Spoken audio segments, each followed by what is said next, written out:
conference call. I need a couple minutes to myself.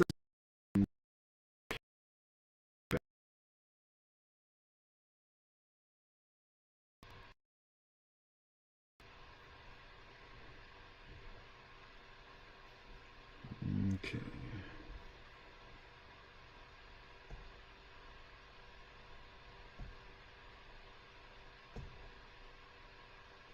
Well, I got a copyright warning yesterday about you ain't done nothing if you ain't been called a red.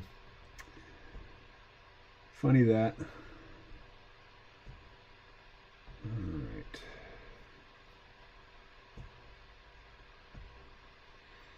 All right, let's pick something. How about something by DJ Freedom? Bird food.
Sure. Yeah. Okay.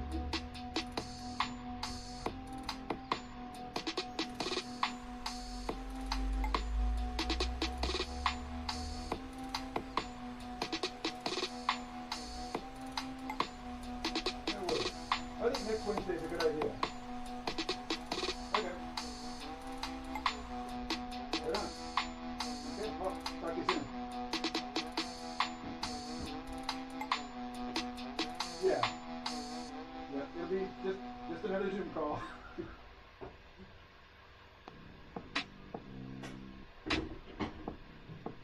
Sounds good. All right. No worries. Talk to you soon.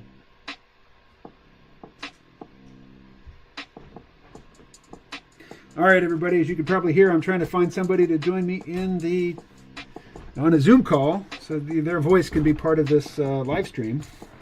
I just got off the Geb comic book weekly call. We're strategizing about the next chapter, which is mostly going to take place in Los Angeles.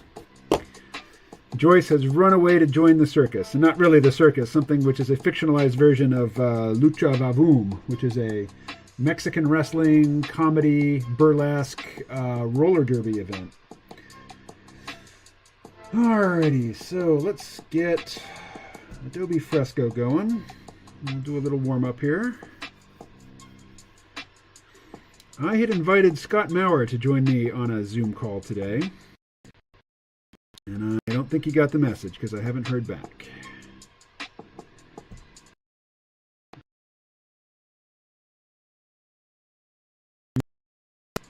Like, I send emails and people don't respond for days or, if they're my kids, months.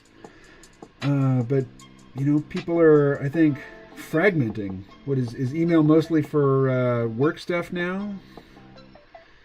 Anyway, I also need a chat window, so let's get that. Get the chat window going. Here we are. That's yesterday's chat. That's yesterday's post stream chat. Here's the current chat. 0 people watching. Awesome. I'm talking to myself. It'll change here in a few minutes, I think. So let's put this whole thing over on the other monitor. And Fresco keeps crashing. What's the... That ain't no good.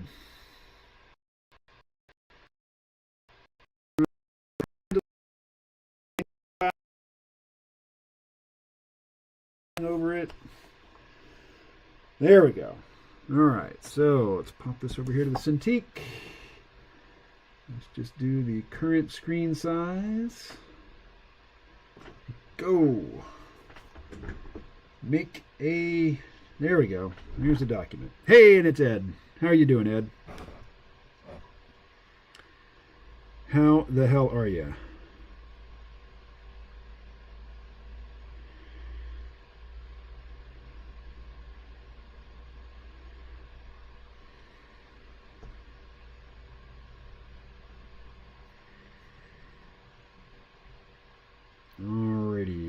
Ready.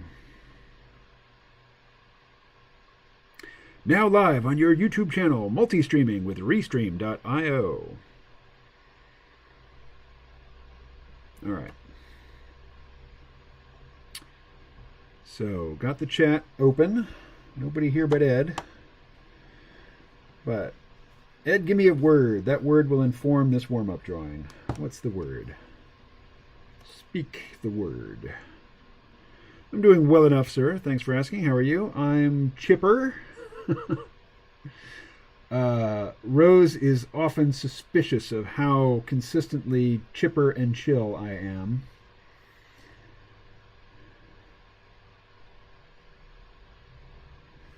Let's see. Let's start with something out of the ordinary. Like just a halftone.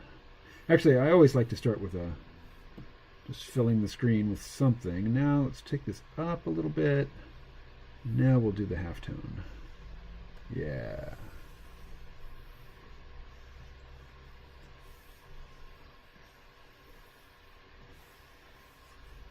All right. What's the word? Still no word. No word.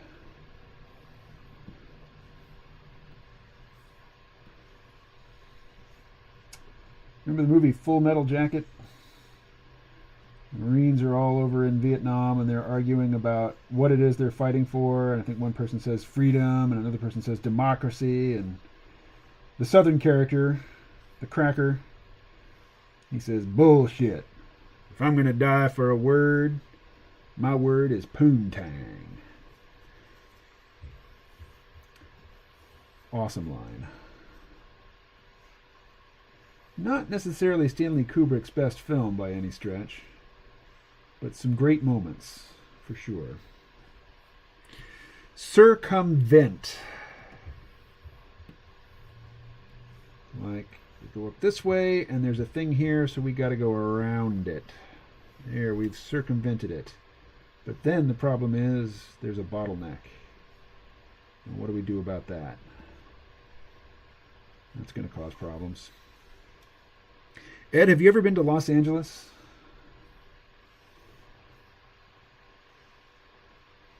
You've probably been in the airport if you flew to China.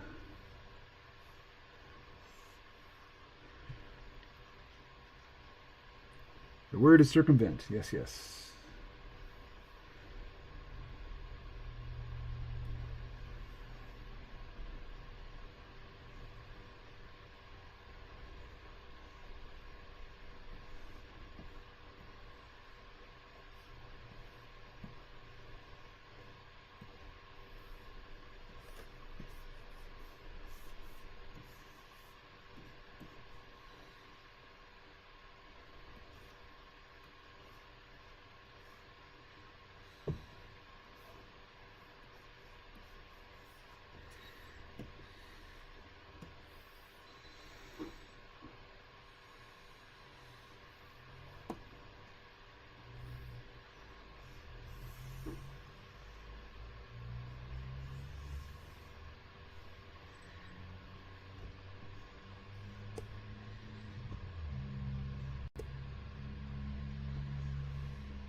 Oh, nope, not that one. That's a U. There we are.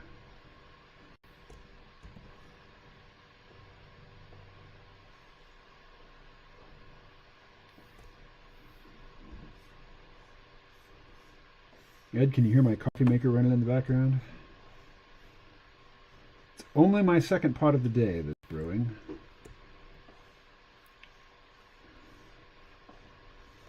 I'm fortunate enough to have somebody in my life who cares about my health, and she's concerned that I drink too much coffee.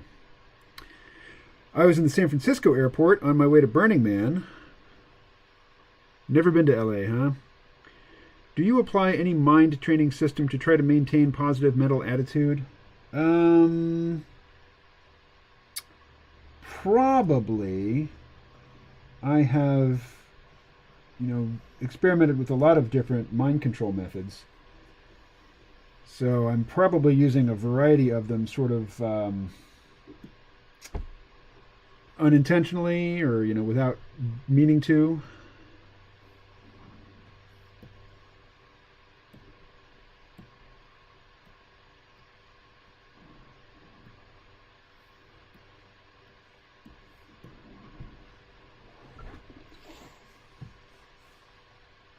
Oh, I left out the R.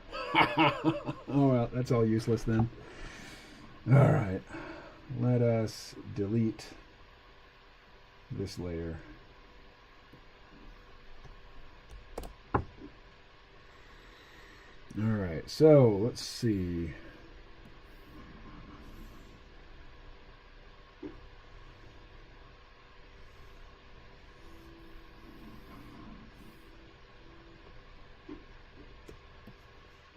Nope, not like that. Ah, why is it doing that?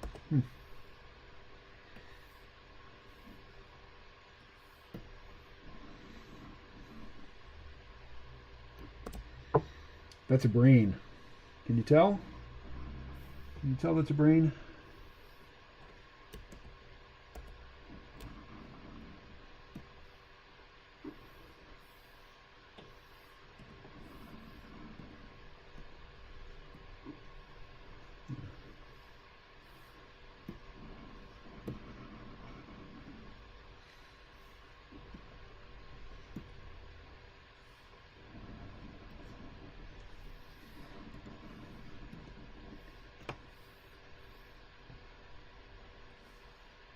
Let's see.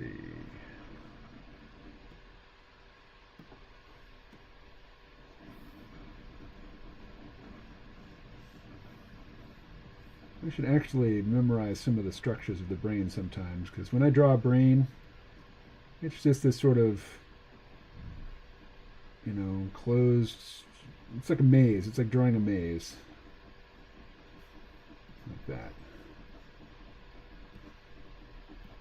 Anybody who knew anything about the structure of a brain would know this is just made up nonsense. It's meant to indicate a brain, not really depict a brain.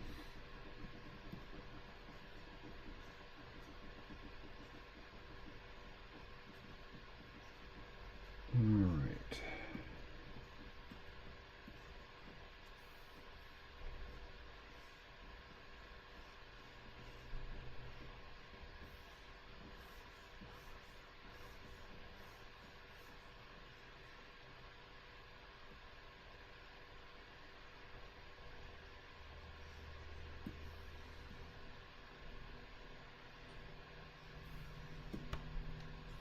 That looks like a brain with a brainstem to me. Good.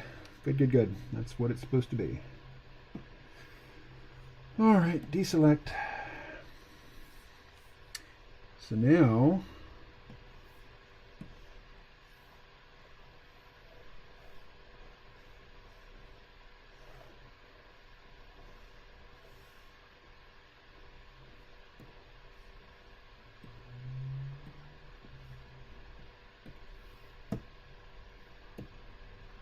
there you go. We've circumvented the brain there. It also kind of looks like an omega, doesn't it? Is that what an omega looks like? All right. We're going to export that.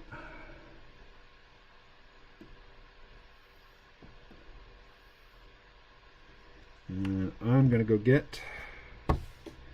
Gonna get me some coffee, as Elizabeth Warren would say in her most pandering of modes.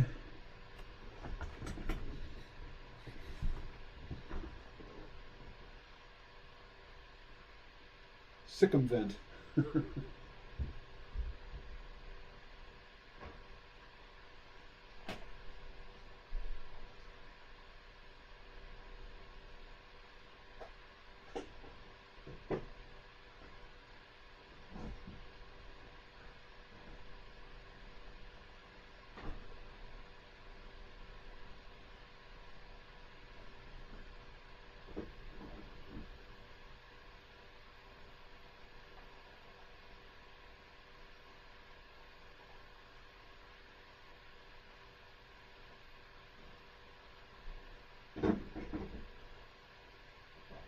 All right. I have coffee in hand.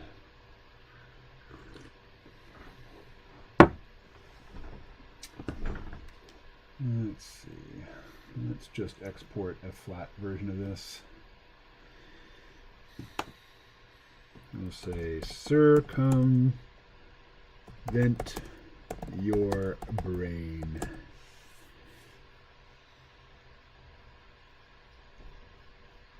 Come on, where's the cursor? There we go. All right. One more playful thing here, and then we'll move back over to the karaoke party. All right. Well, Ed, I had invited Scott Maurer to be on the Zoom call today, but Scott did not reply to my invitation. So, would you be interested in returning? If so, I'll start a Zoom call.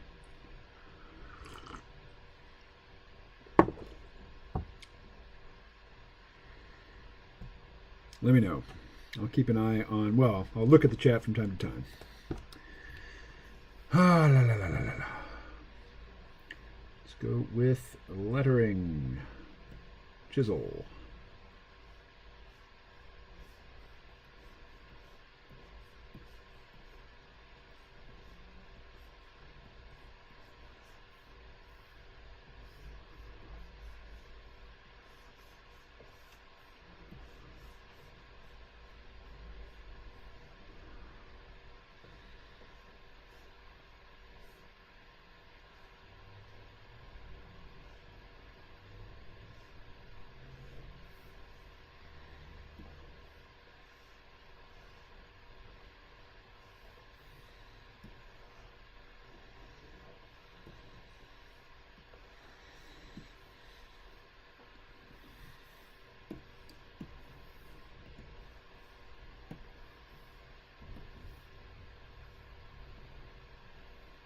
Let's see.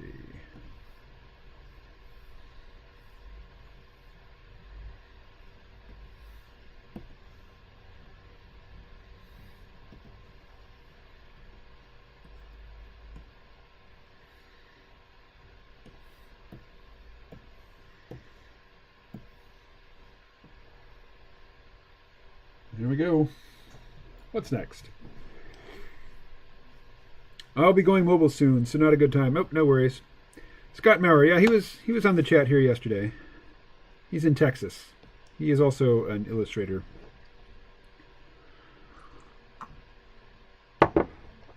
Let's see. So you're going to be doing some driving today? Some door dashing?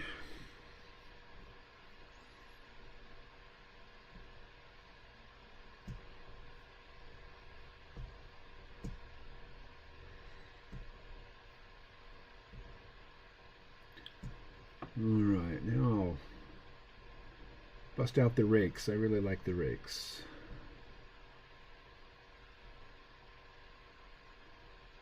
Alrighty, let's go with this one. But we'll make it big like that. How does that look? Yeah. Like that.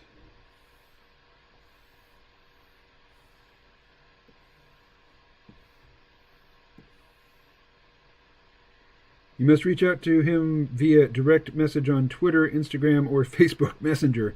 Yeah, well, I don't have Facebook Messenger anymore. He contacted me a day or so ago, and I forget what channel that came in on.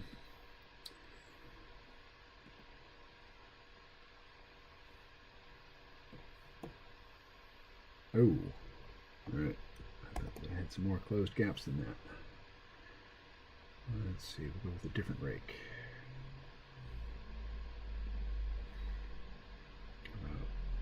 That one?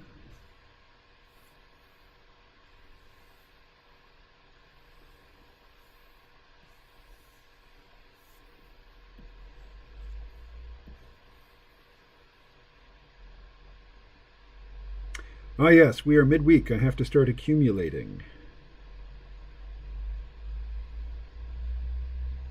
What does that mean exactly, Ed? I'm not sure I follow your intent there.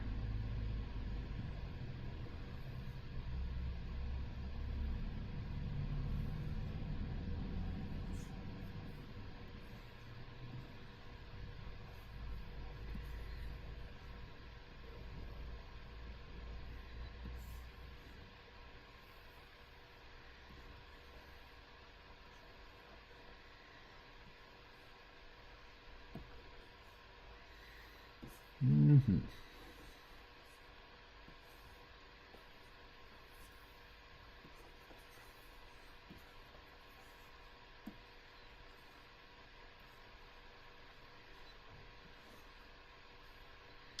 You know, that could be a video. Is email dying?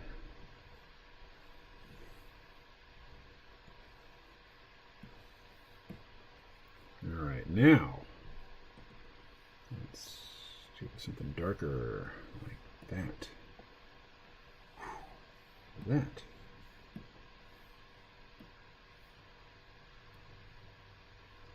All right, now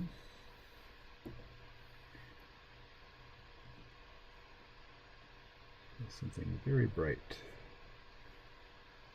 There's a crying child downstairs. The child is old enough where the crying no longer elicits the care response, it elicits the annoyance response.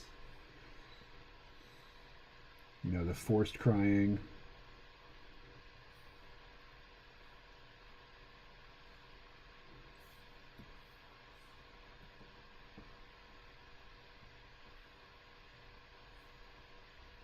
All right.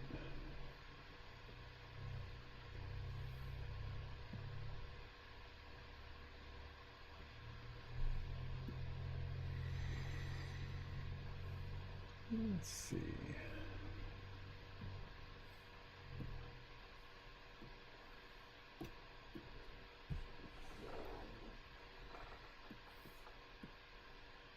You there.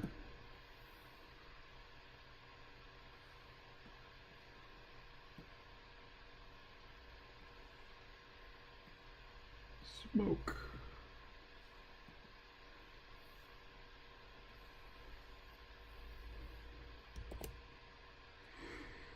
Do you like the artistic stylings of Steve Rude of Nexus fame? Well, his Nexus fame is not enough for me to know who that is, so let me have a quick look. Steve Rude Nexus. Oh, well. It's a very standard retro illustration style. Sort of the Hal Foster mode. Yeah, I mean he's basically looks like he's basically being Hal Foster, but with a slightly more modern design sense. Spots his blacks well. Yeah. I wasn't aware of him before just now, but I like his stuff. I do indeed. All right. Smoke.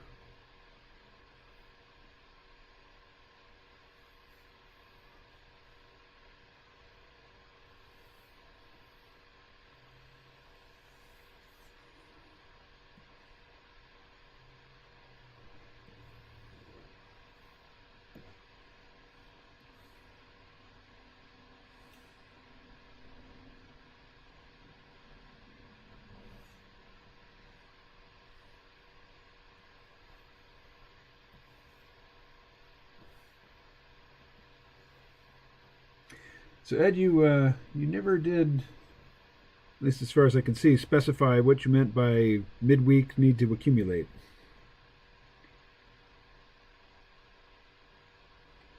I have no idea about the super chat.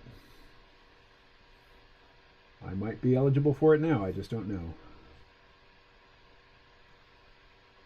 I would be reluctant to accept super chats if I didn't have somebody on the stream to point them out to me. So I would hate for somebody to, put a dollar value on their comment and then not have it seen or read.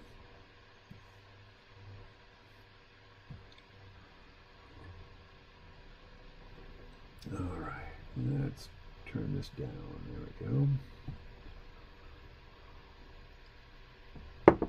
And then let's bring this layer up and have one below it. And a different effect. A sponge. Yeah, like that.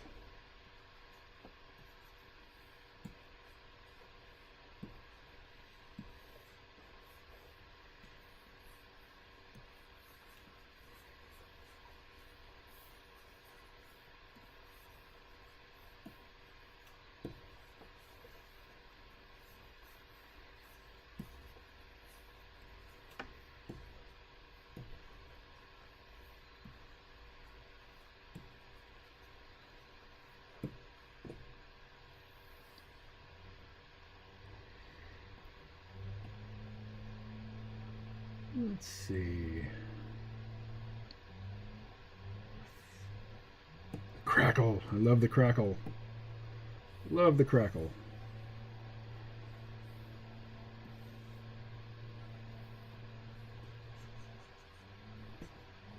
Need the bigger crackle. There we go. Like that. Like that.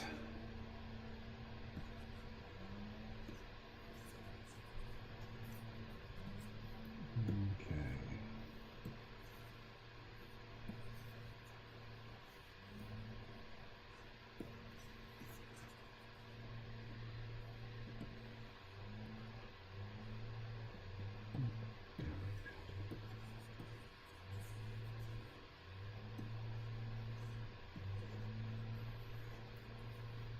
And then in the middle, like a marquee.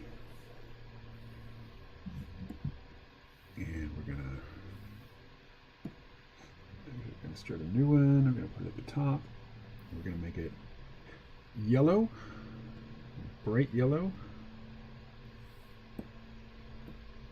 No, not like that. Up here, right? Okay, how about this?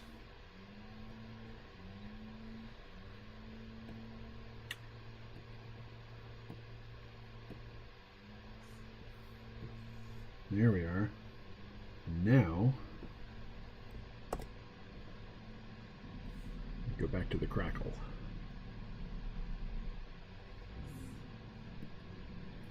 Bring it down a little. Just do that.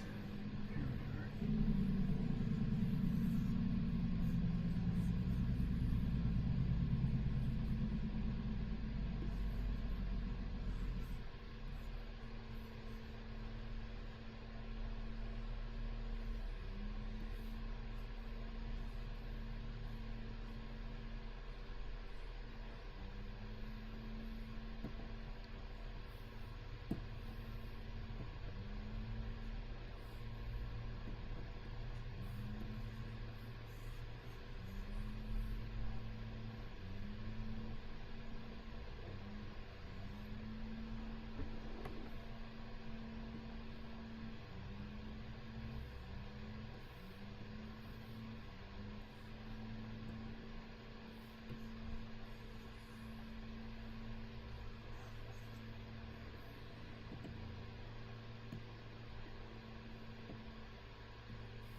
All right, there we go.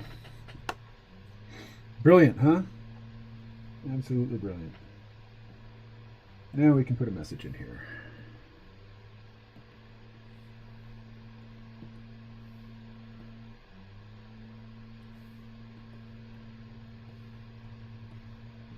Lettering. Chunk. What do we got here? I didn't work Monday or Tuesday. For the next week's payout to be at all substantial, I should start accumulating today, now that we are at midweek. Have you ever looked at an aquarium and seen what looks like two fish, but it's really one fish refracted twice through the two sides of an aquarium? Yeah, I think so. I think I have.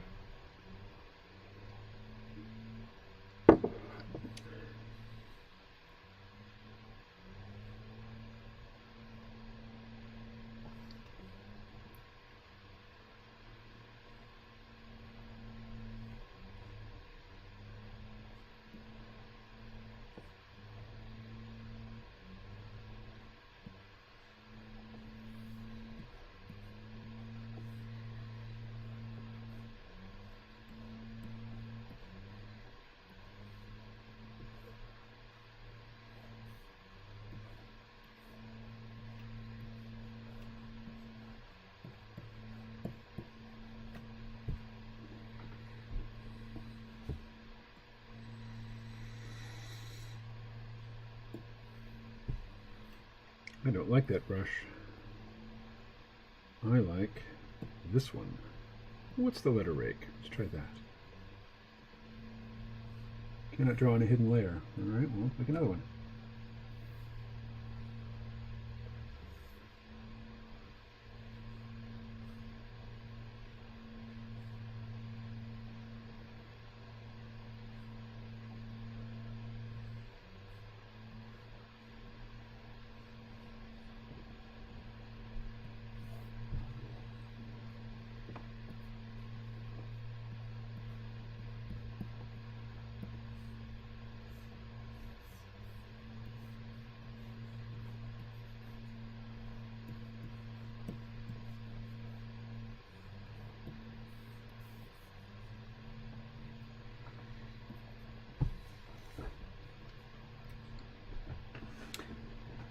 All right.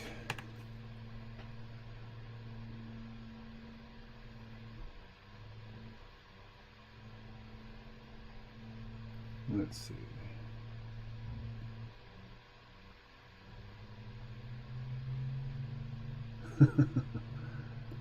One more.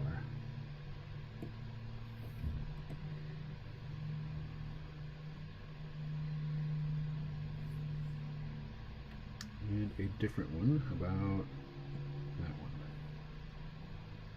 Yes.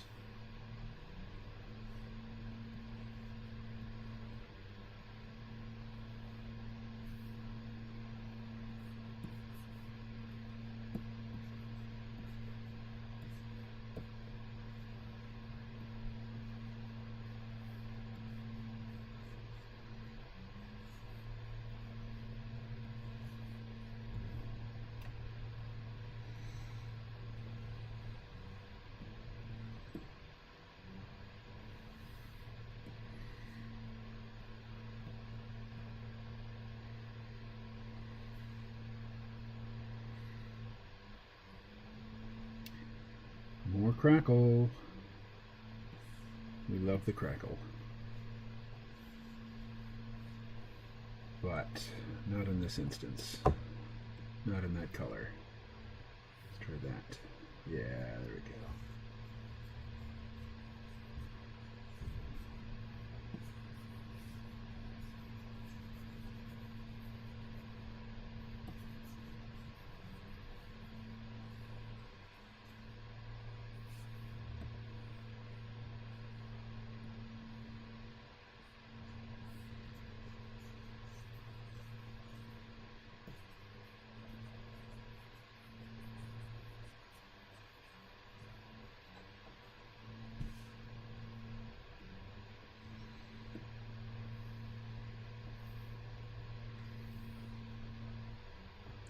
Crackle was invented by Jack Kirby. He's certainly, he's the artist that I most associate it with.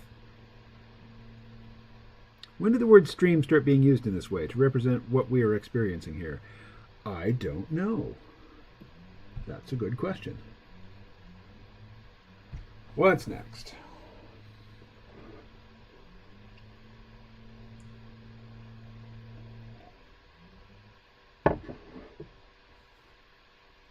All right, there we go. Export. We're exporting that right now.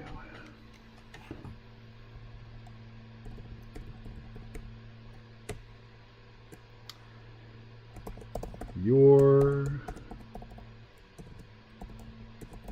message here.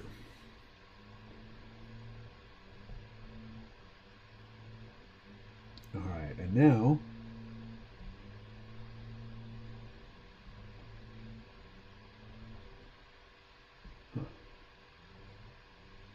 type that, and that. Now we're just going to export this.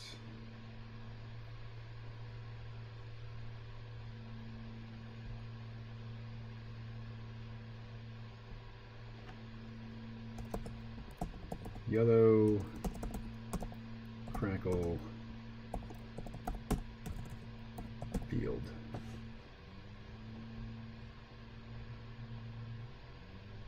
There we go. You have to start working on Geb comic stuff. Yeah, I'm probably not going to work on Geb at all today. I am going to put Fresco away now. And I'm going to return to the karaoke party. So these guys, what color is their armor? It's I guess gray. Some of them had red armor, but I don't want to use red against this, these red couch cushions. How about a very light blue or light blue gray armor? Way up in that range. Let's see how that looks. So we're in Clip Studio Paint. That means it's time to power up the TabMate.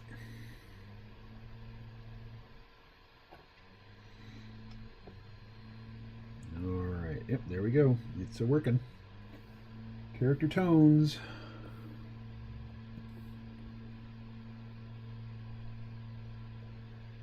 Ooh, not like that. Let's see.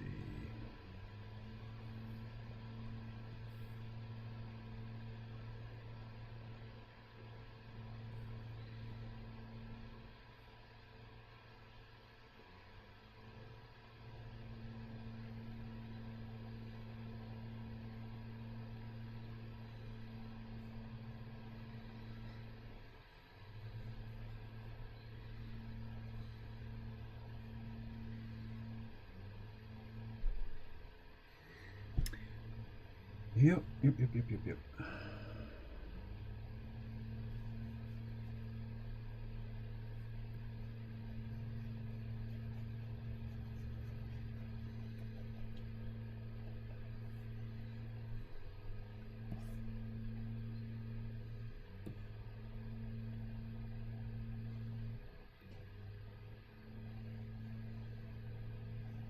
Oop. Oopsie.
All right.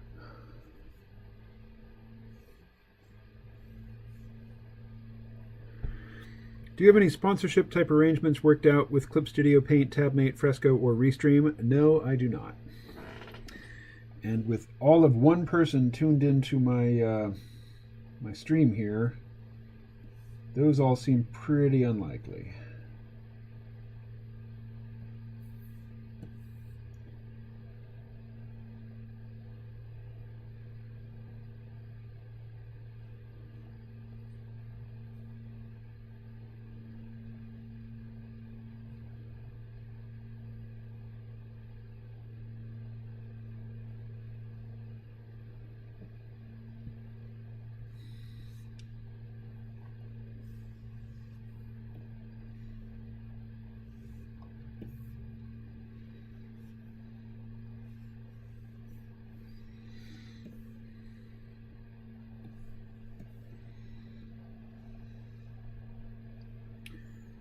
Nope.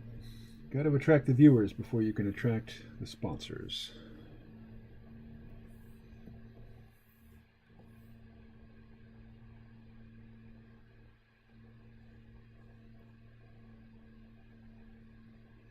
There we go.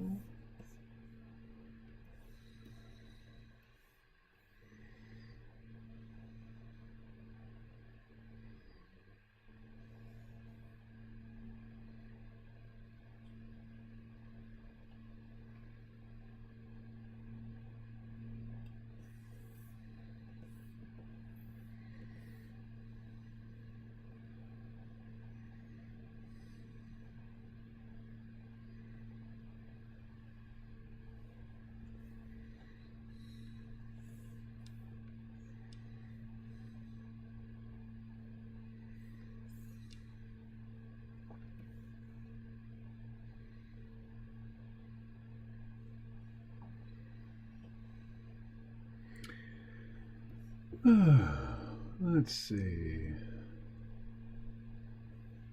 there anything I could play here on the stream? I could play an old C-ROM podcast, I suppose.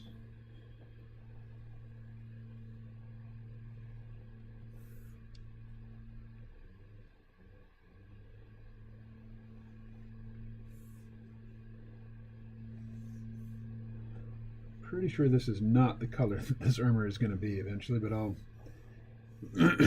lay it in like this, and then I can easily try out variations on it.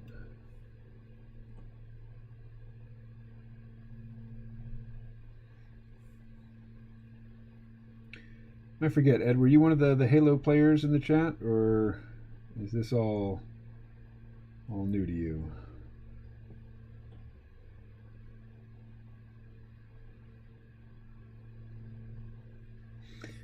If the Halo players were here in the chat, I'd ask them, is there rivalry between people who really dig Halo versus people who really dig Gears of War?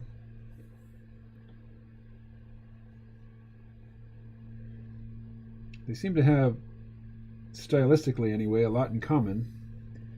But I imagine that story-wise, I would be hard to imagine that Gears of War was as fully fleshed out as Halo. But maybe it is, I don't know. Do not know.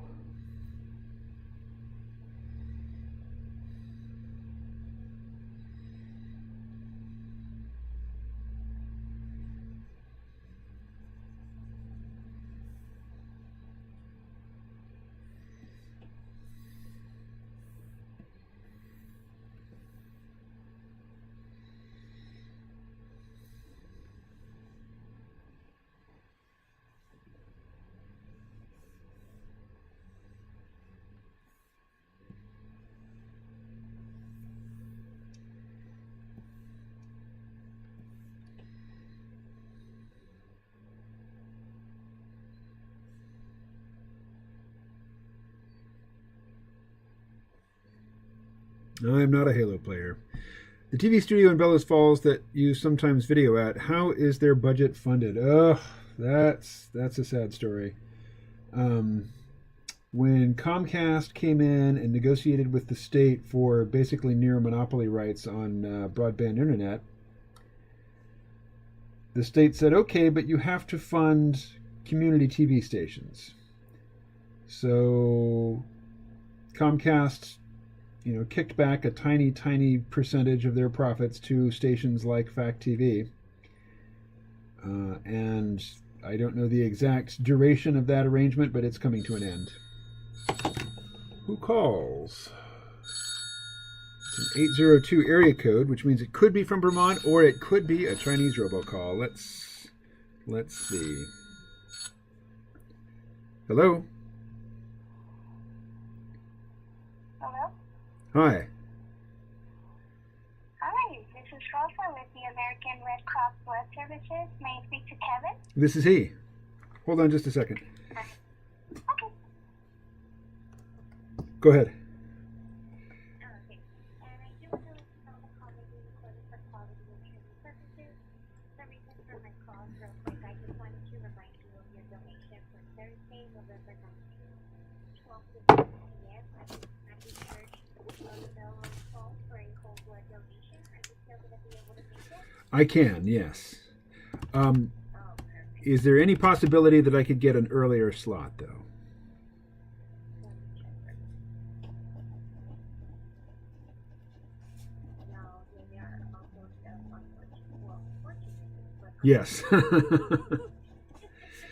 All right. yeah, they're almost there. Is that still okay for you? Yeah, I can make it. Do you know how long it takes in general? It takes about 45 minutes to 1 hour tops. Also, if you do the rapid pass before you go, that's going to help you save about 15 or 20 minutes of your time there. What is that?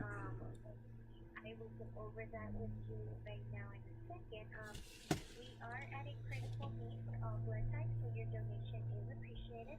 And according with the CDC guidelines, donors are required to wear a face covering or a mask. While face masks are not permitted, face shields can be worn in addition to face masks, but not as a substitute. And as a service to our donors, all blood donations are being tested for the COVID-19 antibodies.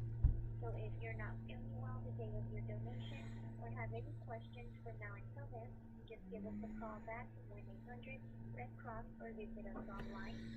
And did you need a reminder on how to prepare for your donation? Yes, please. Okay, so just make sure you eat a well-balanced meal. We always suggest eating something high rich in iron, spinach, red meat, lentil leaf, raisins. Drink plenty of fluid. The more fluid you drink, the faster you'll speed up the process. And then just don't forget a photo ID or a donor card.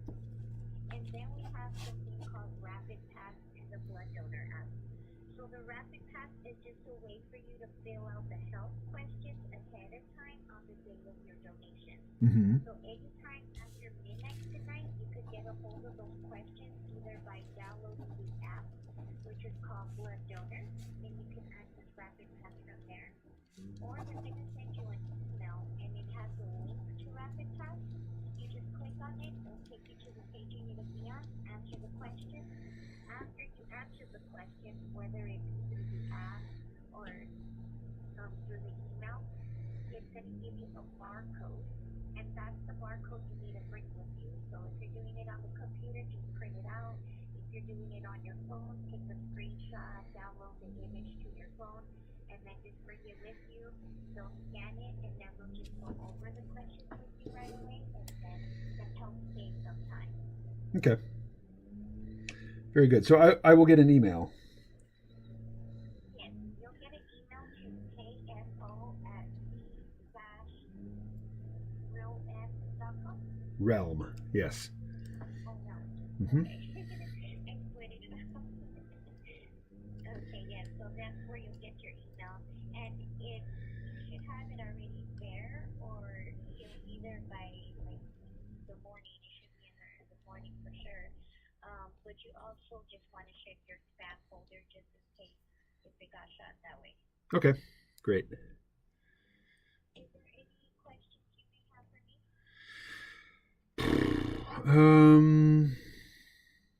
Nothing comes to mind. Okay. Well, then I just want to thank you so much for your time and your support.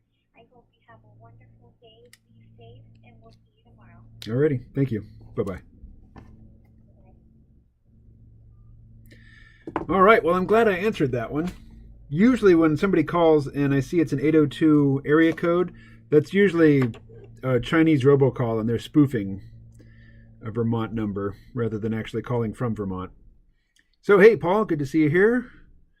Synchronium24. Don't believe I've seen you here before. Now, according to Restream, there's only one person watching, and yet we've got 3 in the chat. That's kind of hard to believe. But anyway, Paul says, nice, good for you. Oh, on the donating blood. I'm doing that because the testosterone replacement therapy that I'm on causes my body to overproduce red blood cells. So I need to donate whole blood. I'm supposed to do it every couple of months, and I haven't done it yet, so I'm overdue. Well, I usually get some cookies out of it. I hope to get some snack food. Does blood donations have any application to people being treated for COVID? Even though it has a ton of terrible health effects, I imagine blood loss isn't one of them.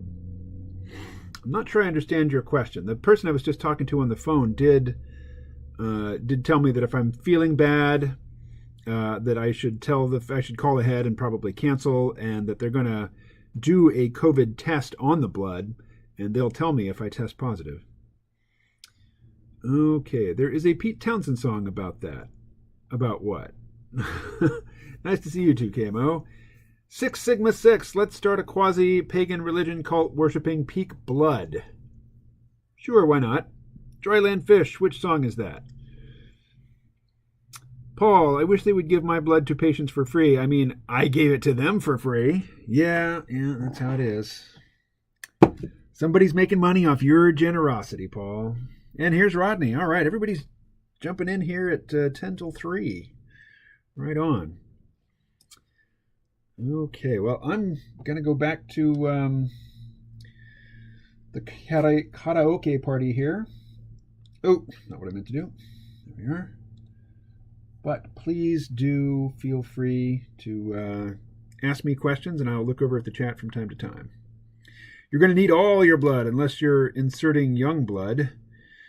Nope, I actually have too many red blood cells. I need to get rid of some. That's the motivation here.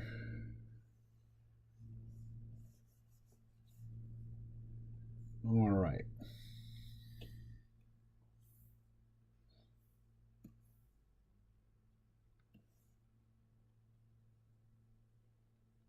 So, I think,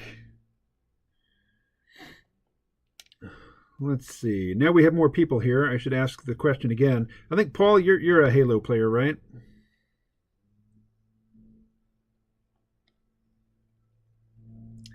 You're going to need all your blood. What was that company that sold young blood to dose young? What was it? What was that company that sold young blood to elites? I don't know. Camo's blood recipient will get the extra boon of a dose of TRT.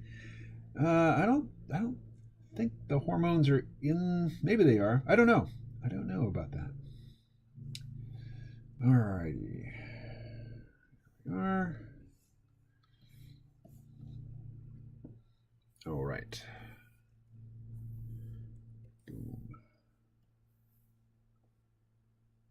So, this is, now that there's more folks in the chat here, people who play Halo, how do you feel about Gears of War? Superior, inferior, just a different flavor? What do you think? Because I know some people are just absolutely fanatic for Gears of War, and I don't know if there's a Halo crossover or not. Gears of War had some great TV commercials, I have to say. There's the one with the Mad World song in it.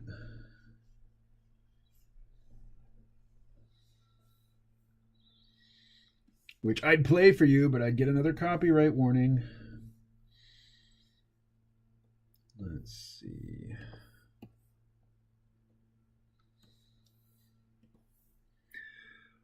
Paul says, I played Halo back in 2003 on Xbox. Many drunken high school nights. Oh, wow. Yeah, the most sophisticated video games when I was in high school were either arcade games or PC games. The only console game that I know of from that period was the Atari 2600. Is that what it was called? Let's see.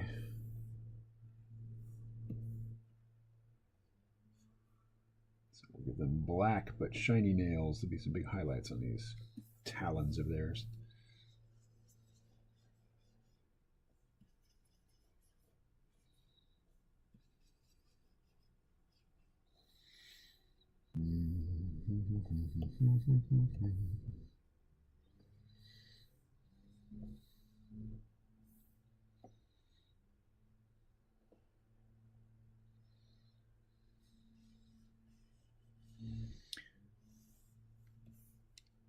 I think soon after I was in high school, like maybe my first couple of years at community college, is when the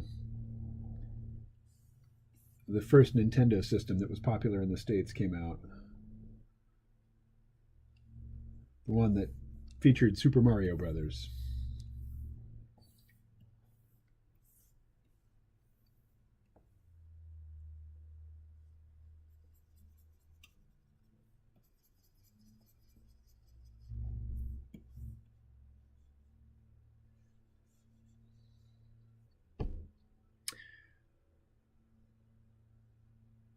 Tecmo Bowl, right? The games I remember from that system are like Asteroids, Centipede, Missile Command, uh, Pitfall. I think that was one of them, kind of an Indiana Jones style game where you're jumping over crocodiles and things. What else? Every game that, like, there are lots of movie tie-in games. There was a Superman game. There was an E.T. game. Let's see. All right, for this microphone, I guess it'll just be gray, like over here.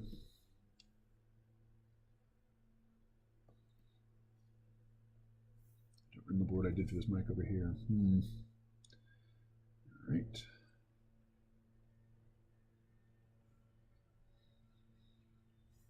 But the games that really ate up my time when I was a kid were, I'd call them PC games, but they were all for the Apple II Plus.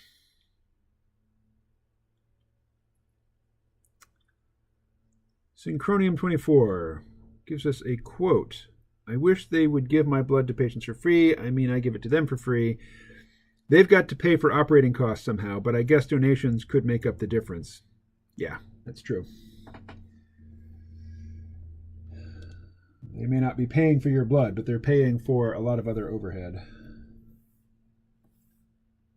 Oh, not that. Goodness. What am I doing? Let's try that or that.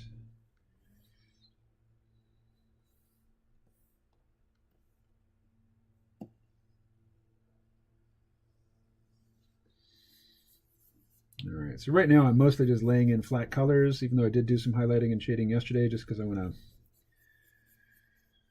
to get everything sort of placed, and then I'll work on light sources. Like in the photograph that I'm using as the backdrop, let's see, we'll turn off that. We have lighting on the walls here, but I think I also want to throw in some like disco lights on the walls, just spots that are circling around. Those text adventures games taught me to type. Yeah. Like Zork. And I played a game called Emon. It was EAMON, and it was an acronym, but I forget what it stands for now. But you could not only, could you play these text adventures, but you could edit them, and you could also just write your own. And I did a fair amount of that.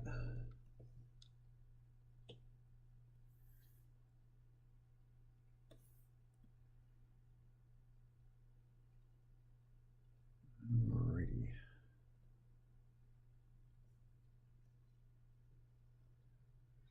So what song should they be singing? We can put the lyrics on the screen up here. What would be an absolutely absurd song for Covenant grunts to be singing in their off time when they go to the karaoke room?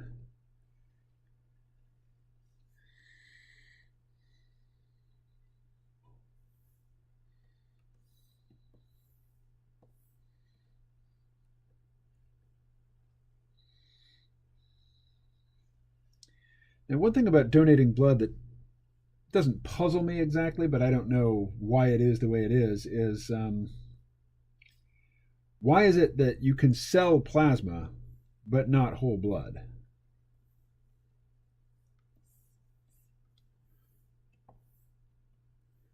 I used to sell plasma when I was in grad school, and then even a little bit later. No, actually, it was earlier. Grad school was the last time I did that.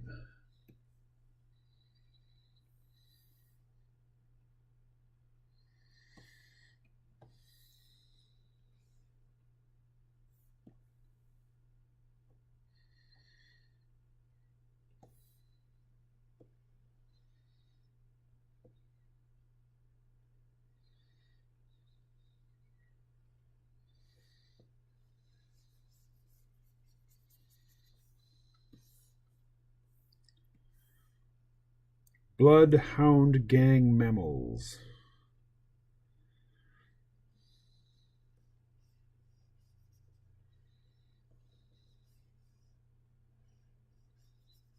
When did the Sega Genesis come out? I didn't have one of those, but my brother did. We played a fair number. We used to go and rent Sega Genesis games from a movie store. I remember playing games like Road Rash. It's a motorcycle racing game.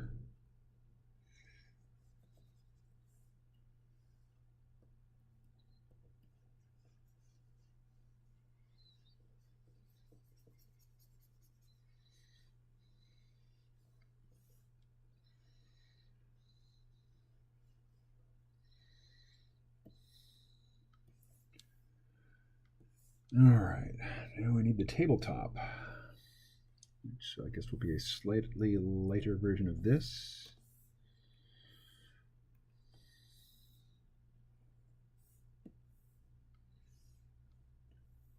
So, table.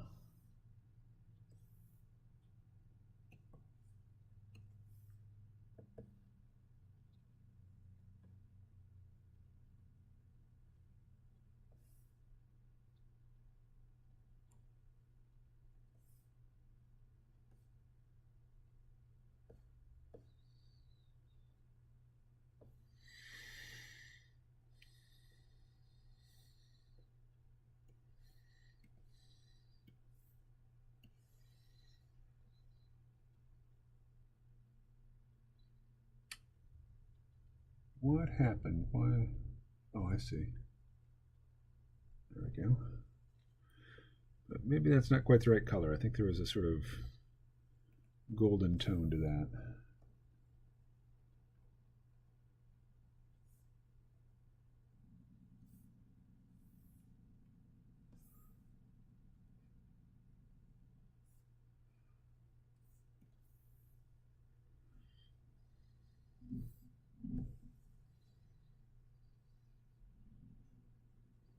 Yeah, something like that.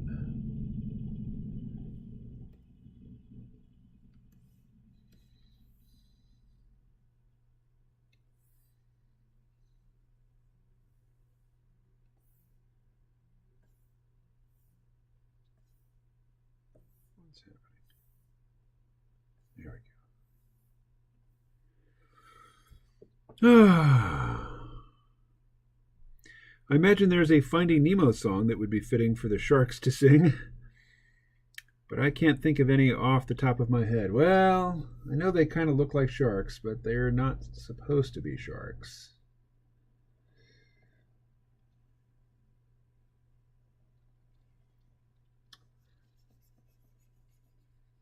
See, I'm old and I don't know current pop music, so all of my musical references are going to give away my age.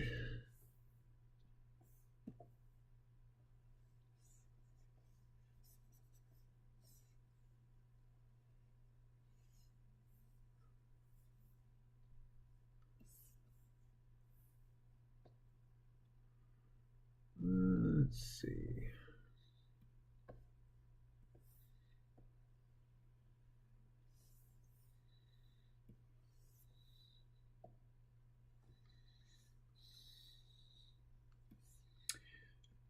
All right. So what about this sort of pale blue I have for their armor? What else could we put there? Go kind of purplish.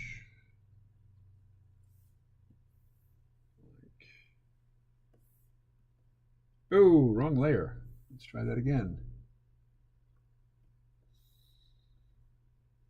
Nope, don't like that. How about red? Reddish. Maybe that? No, it's too close to what they're sitting on. How about blue-green?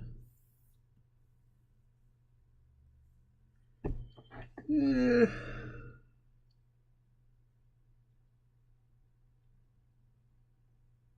don't think so.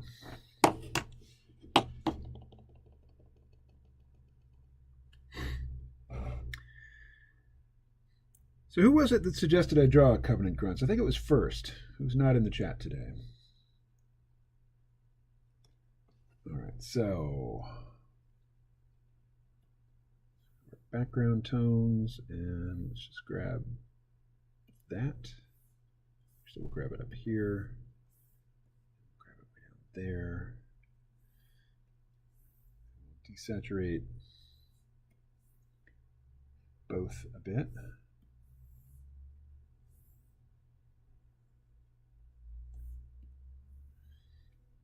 And let's see.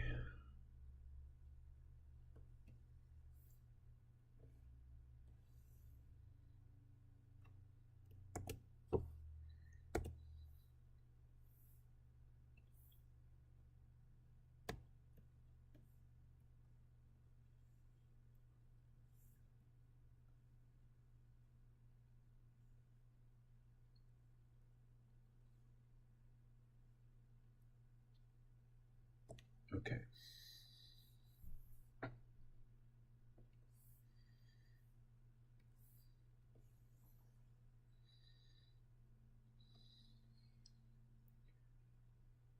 And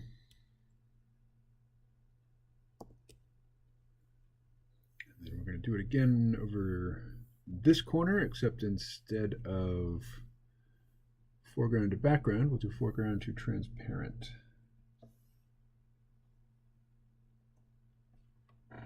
Yeah.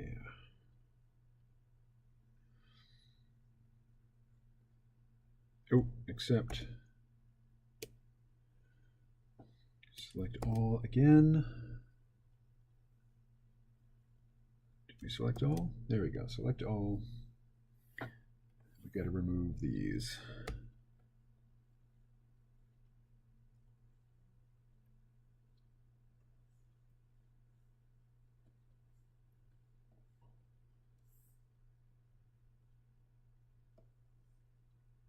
And this. Nope. All right, let's try that. All right.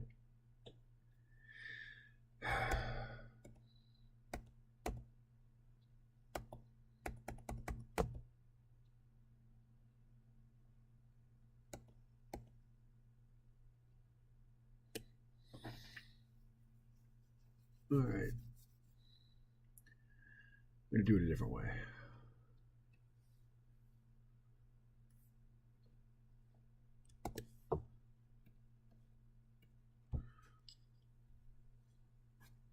All right.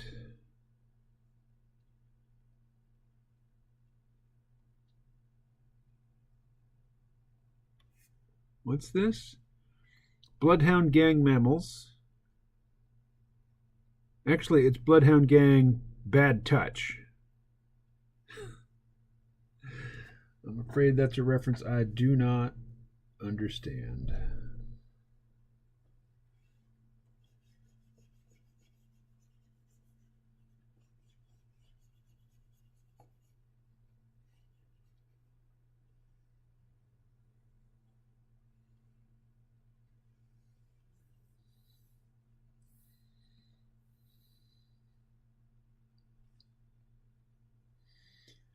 All right. Now,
nope, what I meant to do.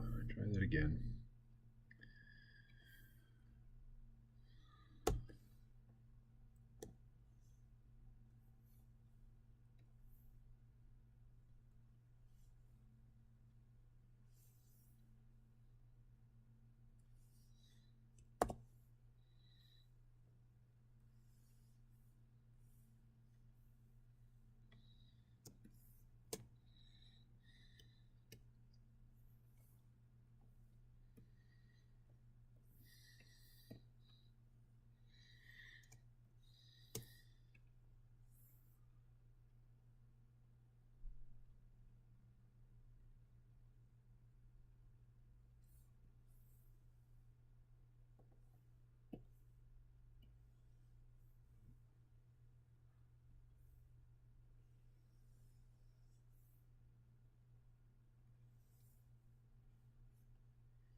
Is it a perfect rectangle? Pretty much. It wasn't before, but I'm making it one. All right.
Hey, I've got a plan.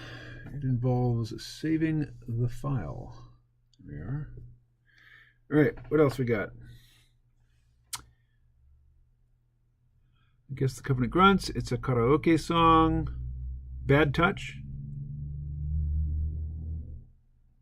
What's so funny about Peace, Love, and Understanding? Oh, that's a song, isn't it? Yeah, I can't try out different songs here, or the copyright police will come down upon me. Have to step outside signal range. Good talking, y'all. Good talking to you, Dryland. They can sing the Baby Shark song. Oh, what are the lyrics to the Baby Shark song?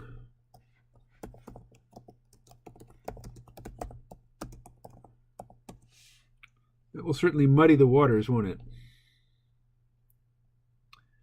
So, Baby Shark, song by Pink Frog. Pink Fong.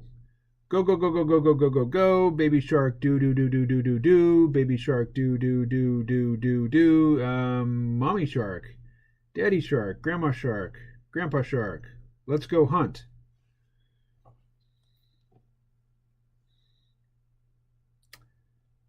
Yeah, I'm thinking that's kind of had to be there, sort of thing. All right. That is an empty coffee cup. Gents, I will be right back. Zip to the bottom here. Right.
Alrighty. Anybody have a question you want me to jabber in response to? If so, put it in the chat. I am muting now to go blow my nose. Be right back.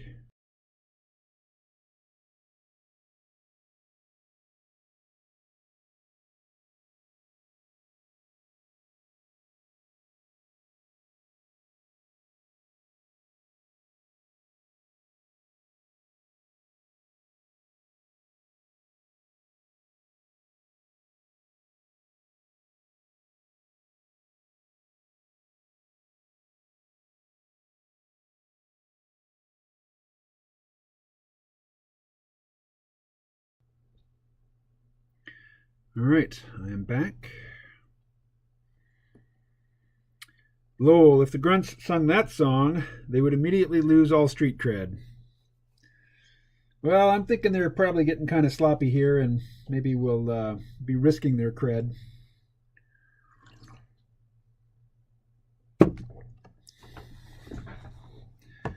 All right. What has happened to my yellow lighting along the bottom? Let's see. Let's go back to the original background. See, we've got these light strips in the floor.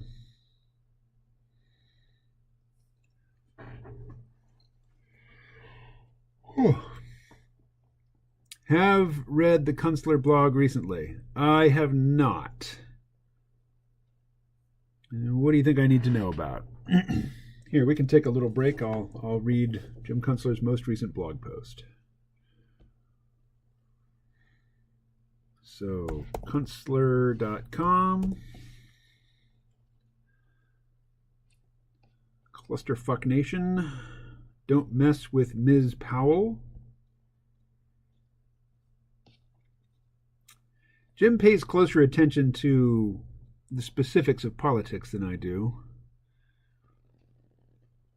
So, Clusterfuck Nation.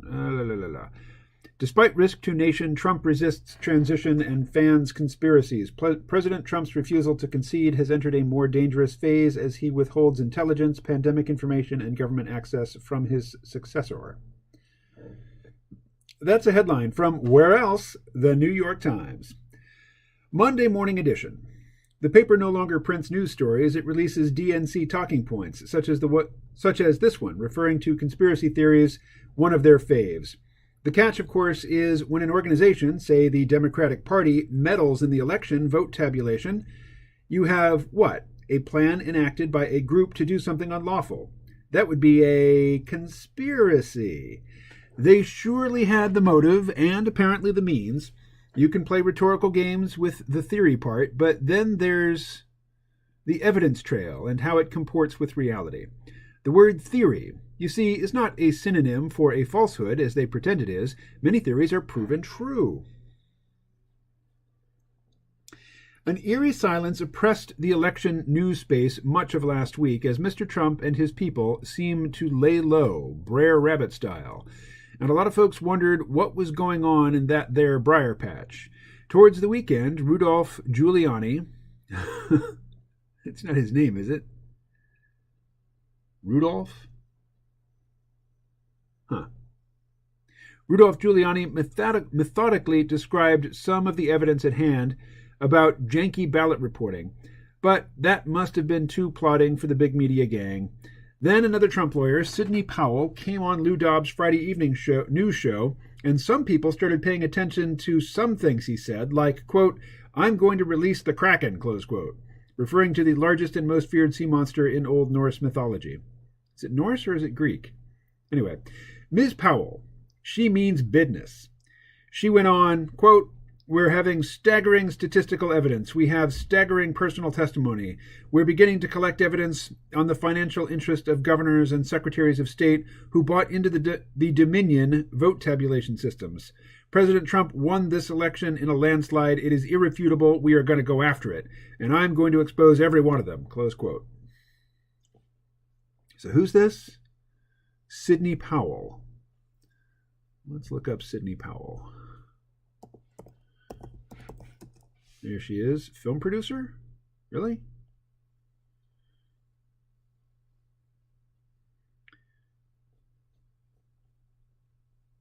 Huh. Anyway, back to Kunstler. Well, that might have put the fear of God in some people. In case anyone in the back of the class wasn't paying attention, Ms. Powell went back on the air Sunday morning with Maria Bartiromo and said, quote, "We're fixing to overturn the results of this election in multiple states. President Trump won, not by hundreds of thousands of votes, but by millions of votes that were shifted by this software that was designed expressly for that purpose. We have so much evidence, I feel it's coming in like a fire hose," close quote. In case you missed it, and then Jim has embedded a video in his post which is unavailable. Is Ms. Powell bluffing? Why would she try, since the time left in this game is short and her only play is to show her cards? Quote, "I never say anything I can't prove," close quote, she declared. Combine the software with the crooked poll workers and a pattern emerges. Votes added and subtracted in a behind-the-scenes drag-and-drop operation with bundles of paper write-in ballots trucked in desperately to support the fraud during the hours-long blackout periods late on election night when it became obvious that the Trump vote was more overwhelming than anticipated. The Dominion voting system appears to have been connected to the internet despite election rules that it was not allowed to be.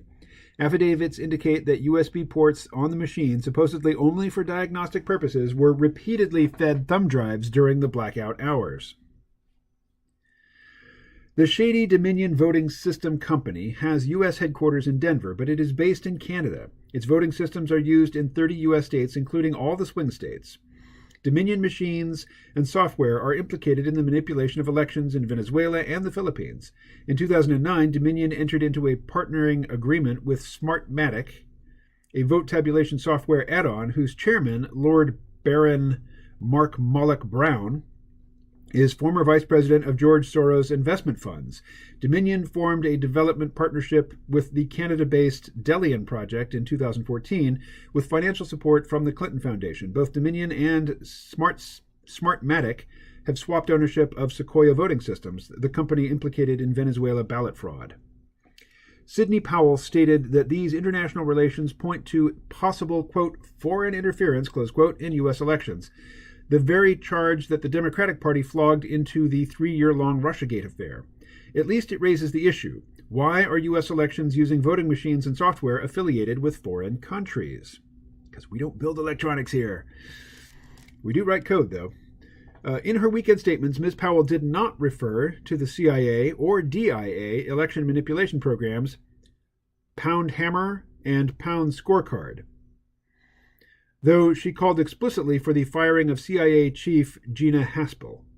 Ms. Haspel, remember, was the head of the CIA's London desk when the U.S. intel community was busy cooking up the Hillary Clinton-sponsored Steele dossier.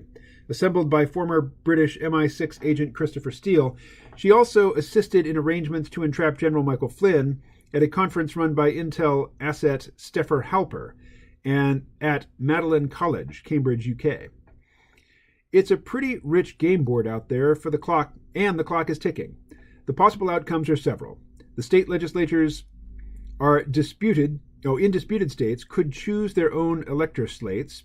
In short order, the president's lawyers will take their case to the U.S. Supreme Court, which might invalidate the disputed states' elections and send the contest into the House of Representatives, a la the 1876 Hayes-Tilden election. The Department of Justice could have felony charges before December 8 at a long list of companies and persons involved in demonstrable ballot fraud. This could amount to decapitation of the deep state. Would Mr. Barr dare? A lot of people doubt it. I'm sure readers can conjure up other possibilities. In any case, a final victory for Joe Biden would hopelessly taint any administration he leads and would lead to much harsher resistance coming from the other side this time. While he's trying to govern during an economic calamity worse than the Great Depression of the 1930s, maybe ex-CIA Chief John Brennan never should have messed with General Mike Flynn. Just saying. All right. So, Jim seems to be articulating the right-wing resistance narrative. So, in answer to your question, Paul, have I read Kunstler's blog recently? Yes, just seconds ago. Lately, he's been very concerned about the election. Well, aside from me, who isn't? And Synchroniums 24 says, if I may mix and horribly bungle my metaphors, Rudy the red-nosed Pinocchio, every lie he tells, his nose grows brighter every time he lies. Yep. So yeah, I'm not a big Rudy Giuliani fan,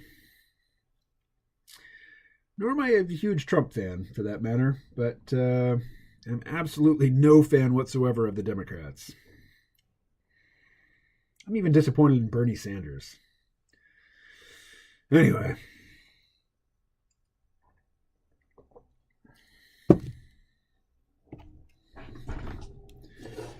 Let's see. Back to our dudes here. All right, so let's turn this on. Turn it down a little. Yeah. So before I do that, let's just desaturate that some to about there. Yeah.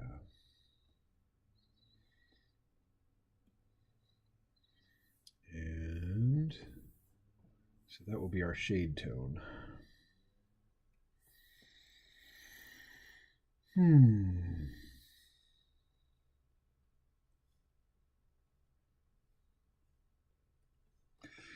So yeah, the peak oil scene has long been a mix of left and right. There's a lot of reactionary thought and a lot of culturally reactionary. Like part of the appeal of the peak oil fast collapse is that it undoes all of the progress, or all of the accomplishments of the progressive left in the past couple decades.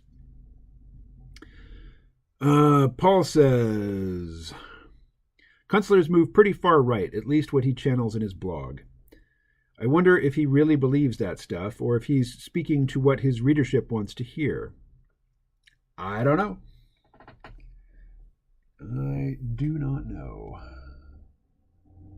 Alrighty, so let's get some shading going here. First of all, let's select.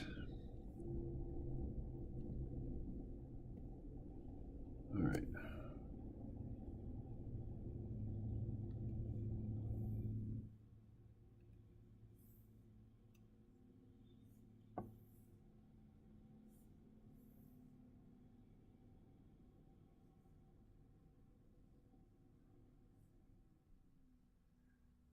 Actually, that's got to come last.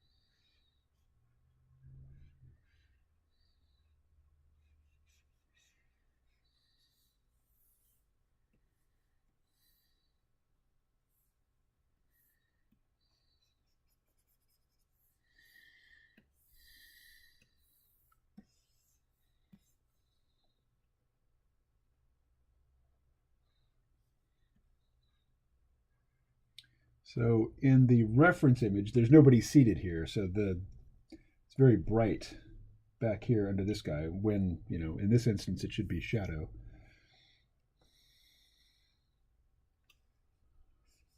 Uh-huh. That and here.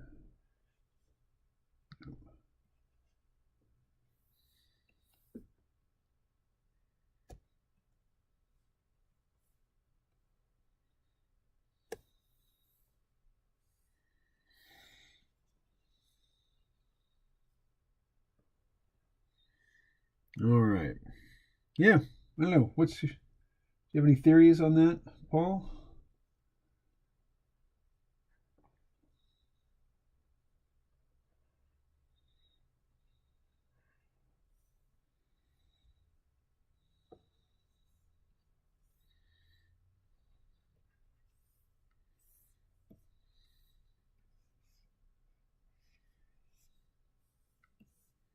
All right, now we'll go a bit darker.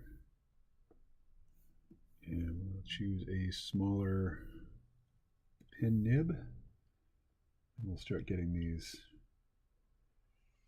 very dark regions in here.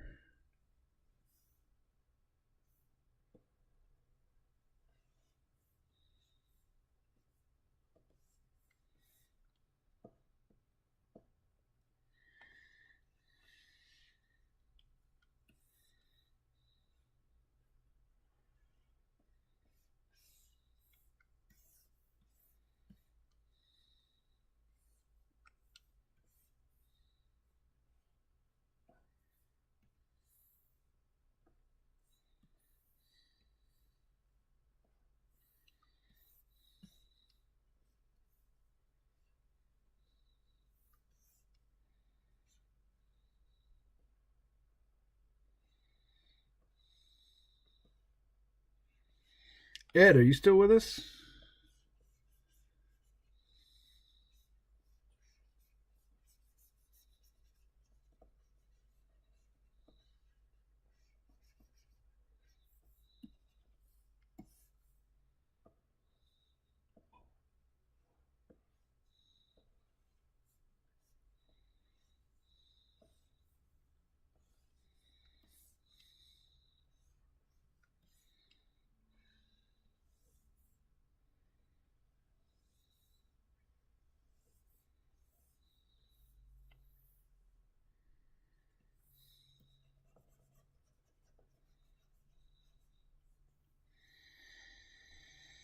Hmm.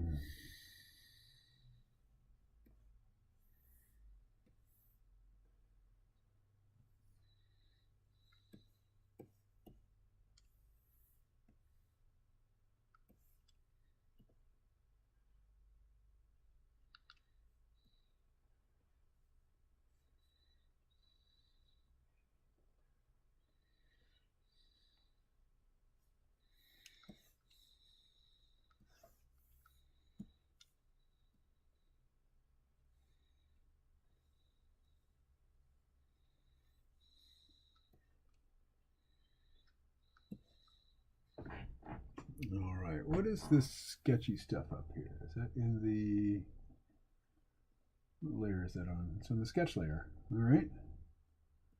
Get rid of these guys, get rid of the tones and the ink and the table and this guy's ink. All right, I think we can drag the sketch layer way down to the bottom and turn it off and maybe never refer to it again. Just to keep things simple. So foreground character, ink. Ooh, what's all this? Oh, that's the table. And up here, okay, I'm going to clean things up a bit. I think all of this stuff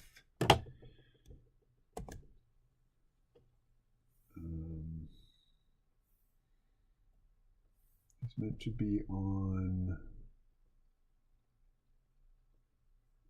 this layer. So let's paste it in. I don't see it.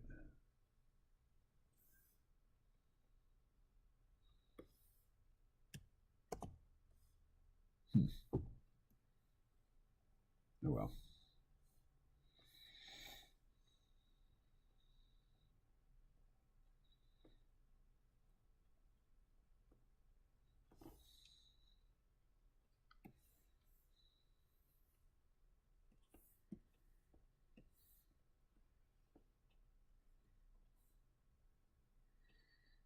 All right.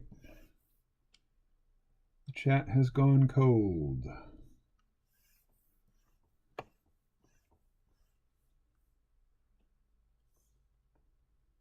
All right.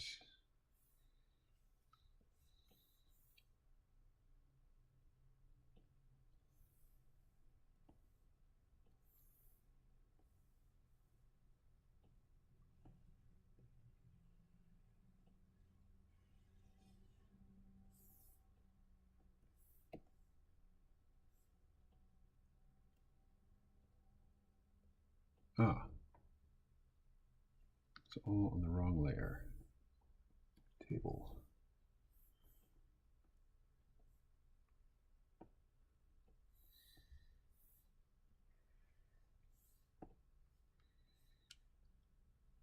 All right, let's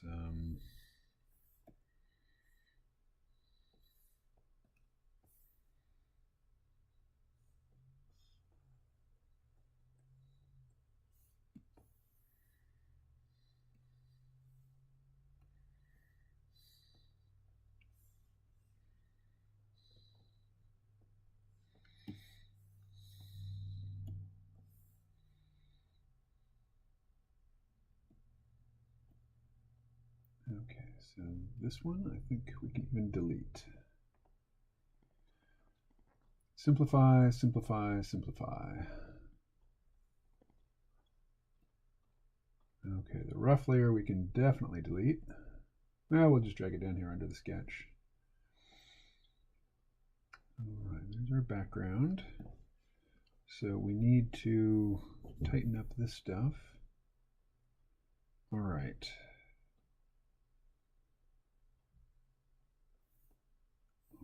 So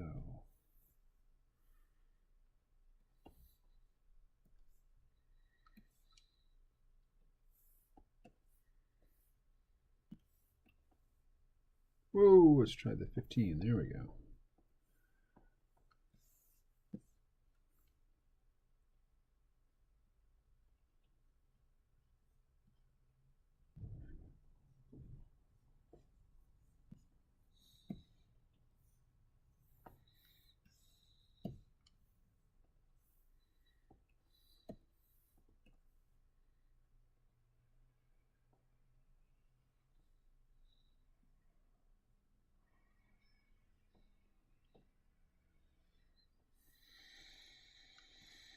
Hmm.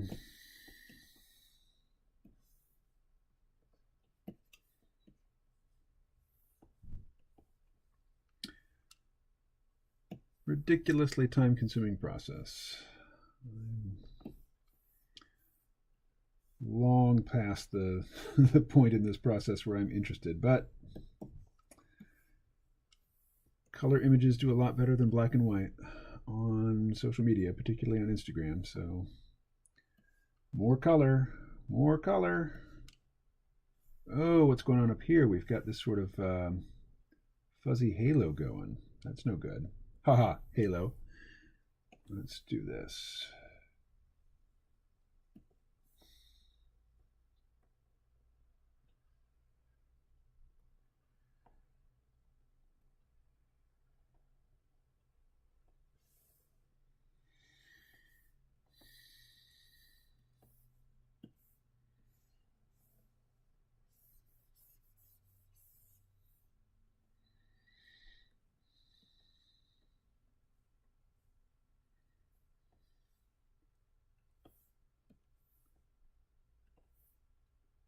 Ooh, too big.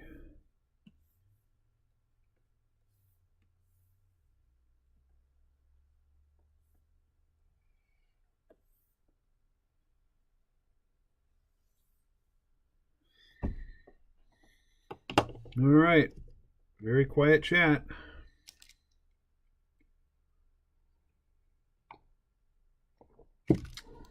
How was the Budweiser hard seltzer? Pretty good. I don't know if it was worth the extra money over the normal seltzer that I get, which is Truly is the brand. It's like 50 cents cheaper per can than Budweiser.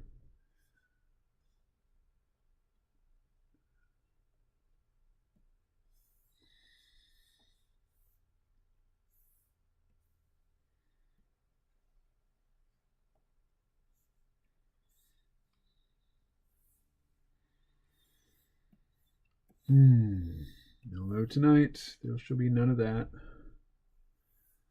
Although there will be the 420, but it will come considerably later than actual 4:20 p.m.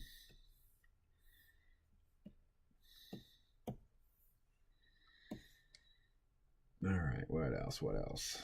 What else am I doing here? All right, the floors. So let's go background tones. Let's get this guy back in here. Right. Let's take it way down. Okay.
Let's see. Interesting. I'll try it this weekend. I made some nice margaritas on Sunday or Saturday.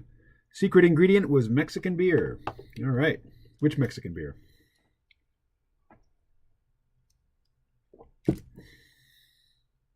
I don't drink many Mexican beers. I think the one I've had more of than any other is Tecate.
All right.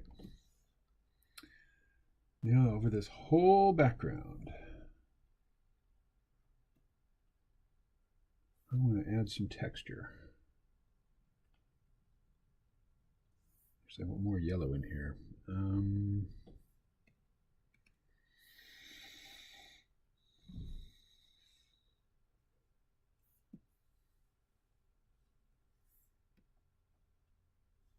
Yeah, that looks pretty good, actually. All right, now. Nope, nope, nope. Like this.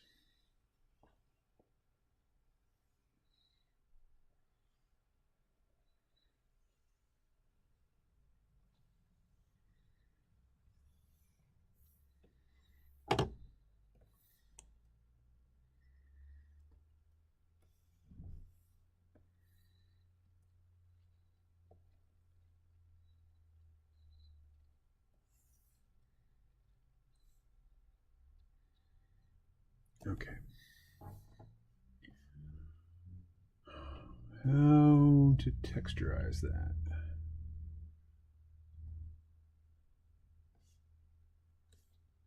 Ooh, no, no, no. Definitely not. Let's see.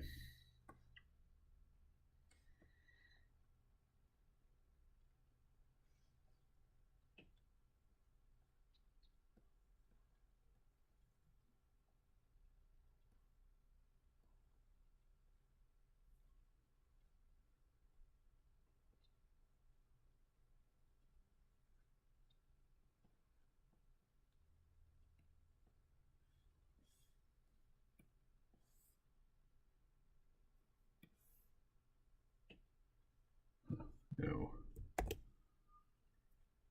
All right. I think what I'm going to do.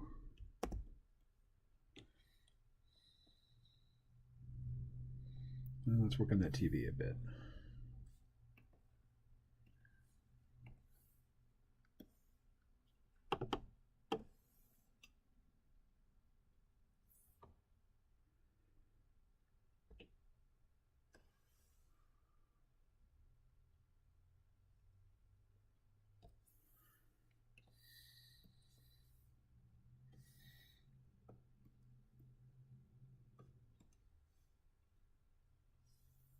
Huh. All right.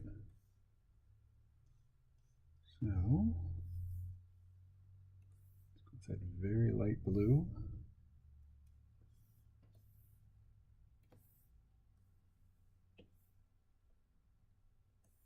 What's happening here?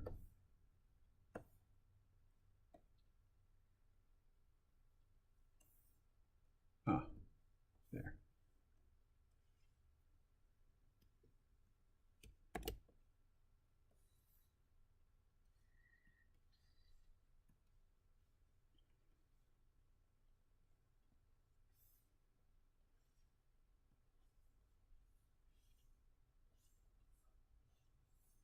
What other colors we have? We've got a green. All right.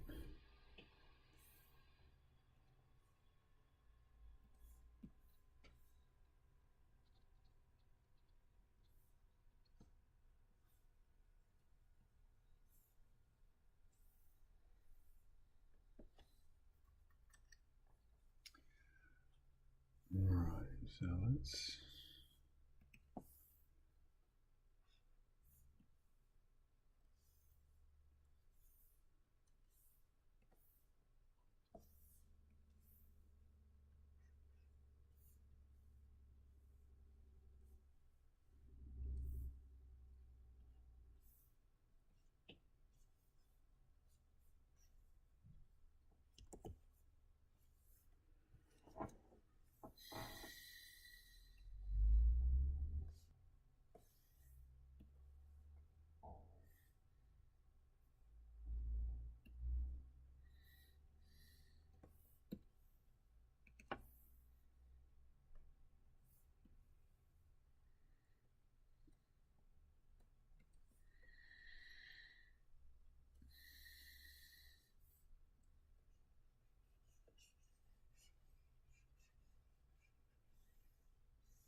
No.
All right.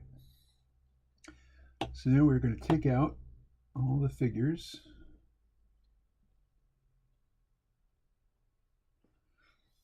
And we are going to replace, well, we don't need to replace anything really.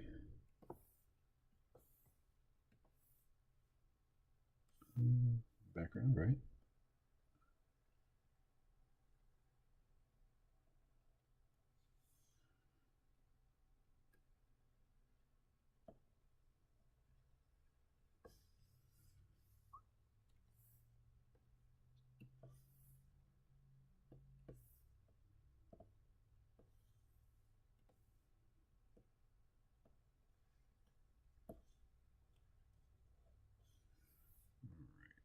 All right. Stuff.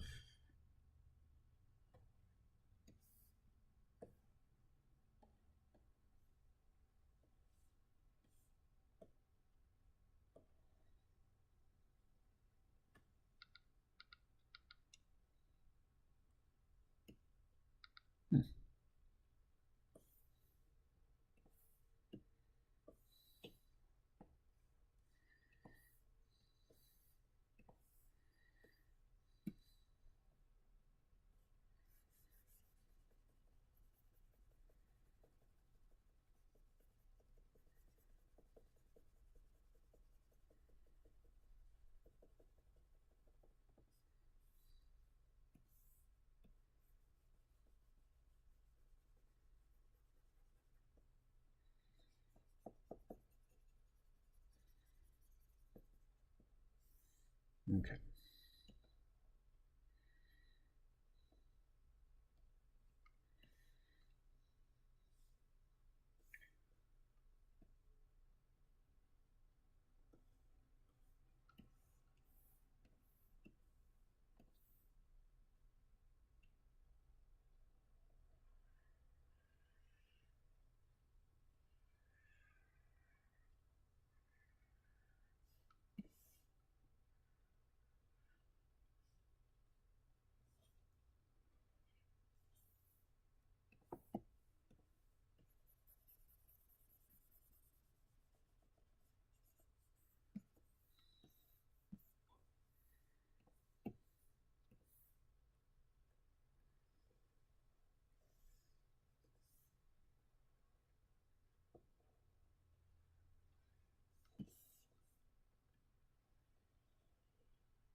All right, so now we get rid of all of that.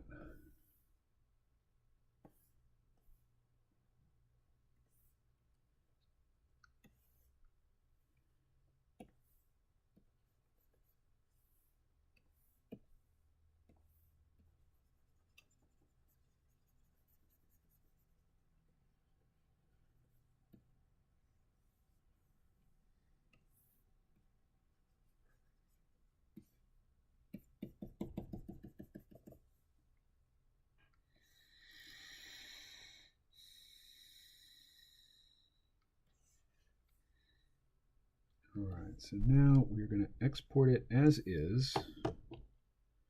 Well, gosh, I guess I'll get rid of this too.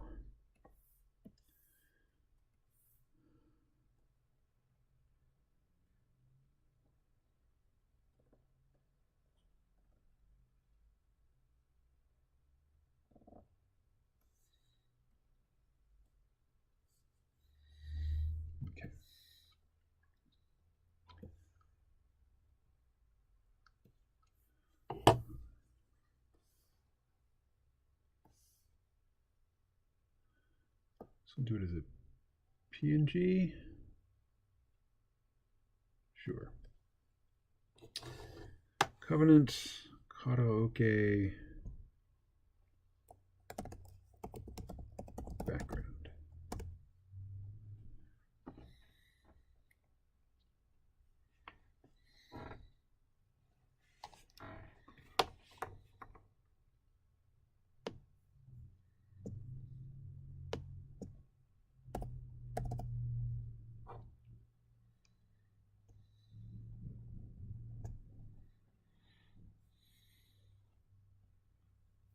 All right.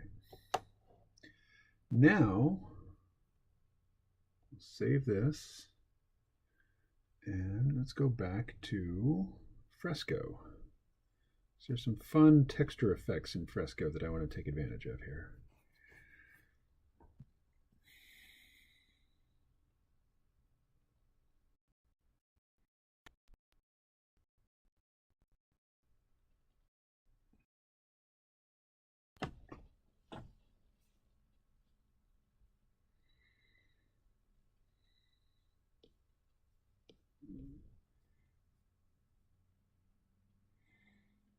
Mm-hmm.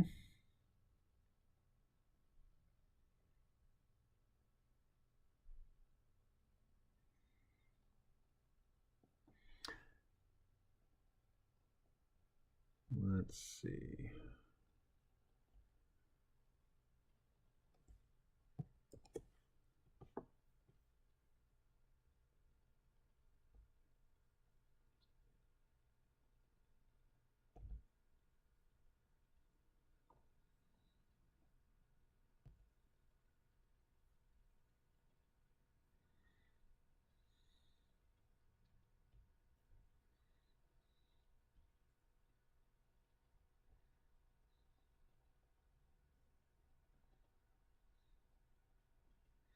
Oh, it's not going to offer me.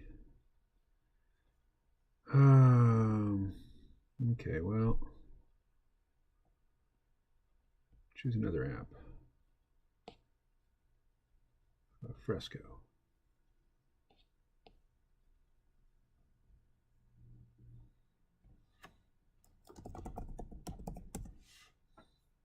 Fresco not found.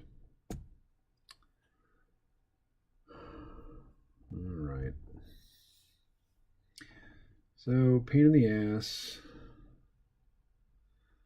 I have to open it in, well, let's see. I guess Photoshop. What are the properties?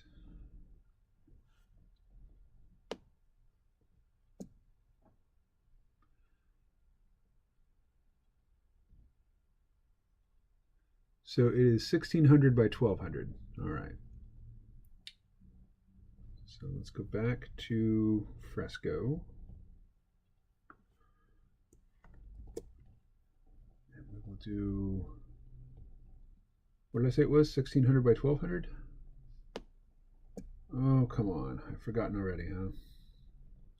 Oh, unlock. Ah.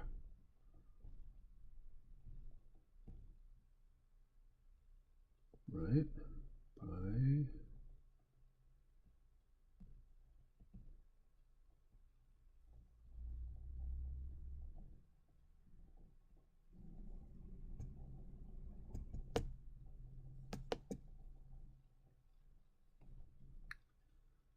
All right. So there we are. Let us import.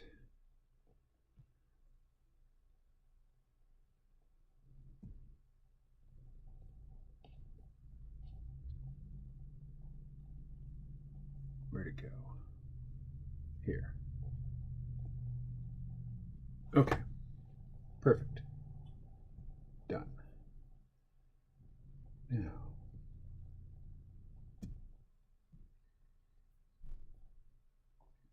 let's pop back over here. And there we are.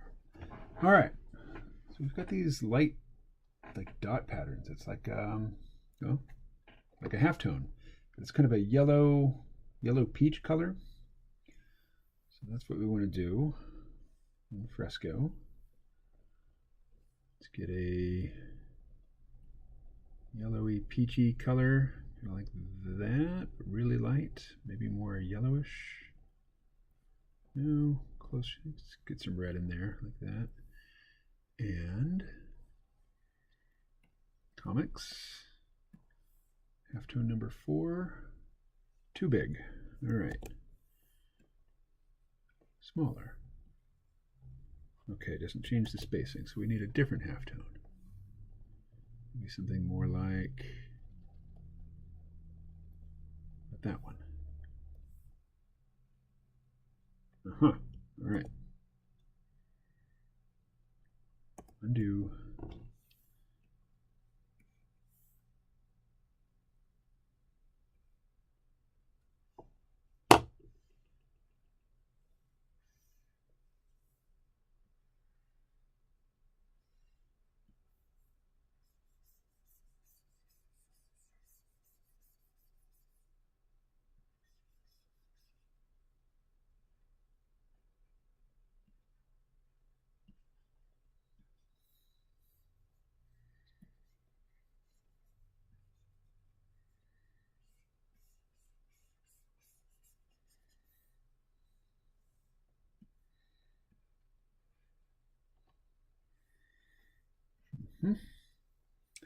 And then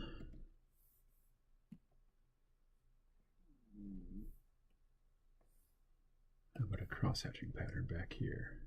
Too big.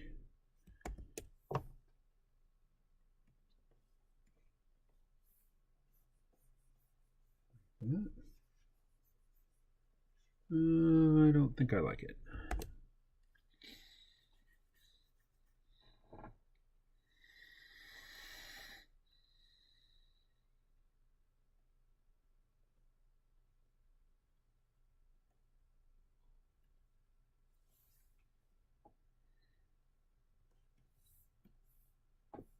Nope, this one.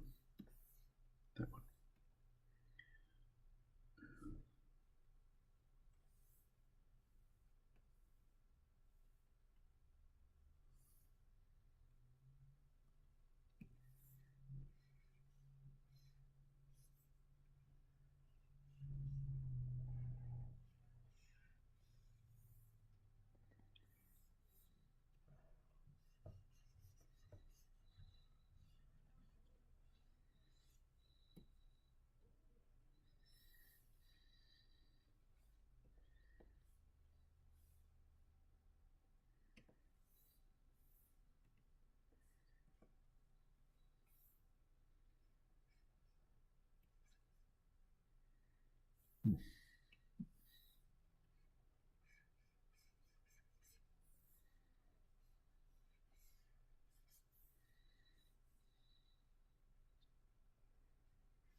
Oh, what do we got here? Ed's back. I have not been looking at the chat. Sorry, guys. Victoria was the Mexican beer. Tecate would have worked too. Probably better. Tecate has a distinct flavor. There was a fun Dia de los Muertos. Where'd it go? Oh. There was a fun Dia de los Muertos bottle art. Prompted me to purchase. Muertos. Paul, did Victoria bottle have a skeleton wearing a sombrero? At Rod. Hey, Lauren's here. It's okay, Mo. You had the characters on top of the background? Yeah, pretty much. Pretty much. Let's see.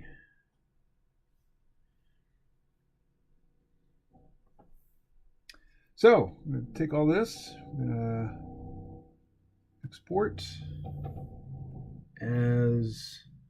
Okay, so we'll say... Come on. What happened? It crashed. The program crashed. So let's start it again and see how much of the document remains.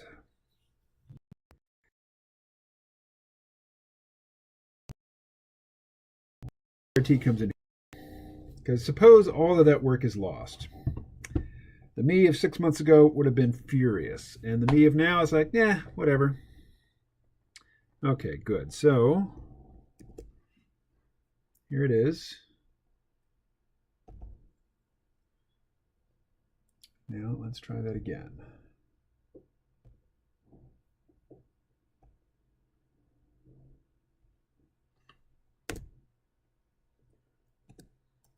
Let's see. Karaoke background with dots. Pretty descriptive, eh? Export. Yeah, we're going to put it in here. Save. I paint acrylics and oils. I know Lauren paints. She has sent me many a handmade holiday card over the years. Very nice ones. Do you also use like gold leaf and such?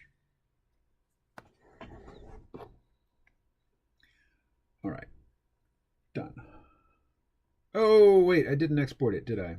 Or did I? Yeah, I did. Yeah, I did. Okay, so back to Clip Studio Paint. And let us import an image. And it is the background that we just did. What did I call it? Yeah, that's what I called it. There we are. All right. So we'll leave it as is. Thank you. Now we put in our characters. There we go. It's kind of a dirty, grungy look to it now.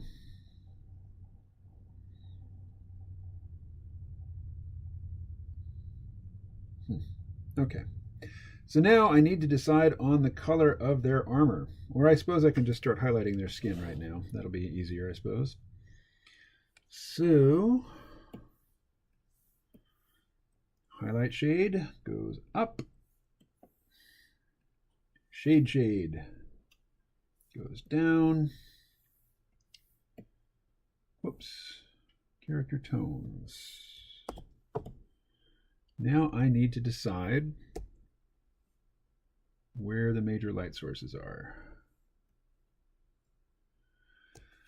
So there's one behind him, one over here, probably one in the middle. So I'm not going to do it. I'm not going to be that complex about it. Let's see. Let's start with the shade tone.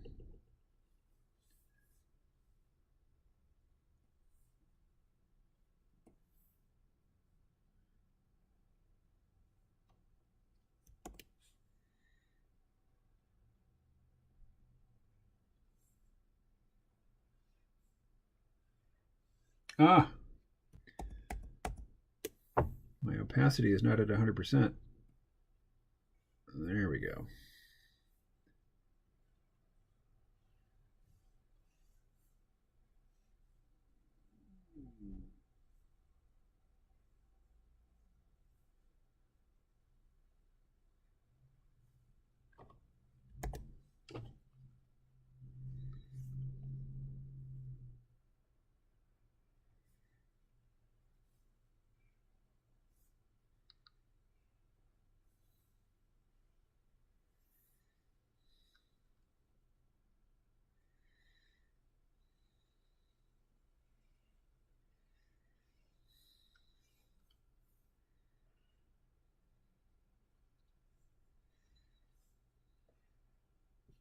What do we got? Gold pens.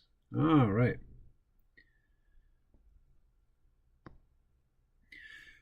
Lauren, would you ever go to Europe to do an amateur restorations in churches without official permission? Neato. I could not pretend any experience in restoration, particularly in old churches. There's a new trend of amateur painters in Europe doing that very thing. Mr. Virtue just checked in. Hello, Mr. Virtue. Are you friend or foe? I smile. Well, foes can smile evilly.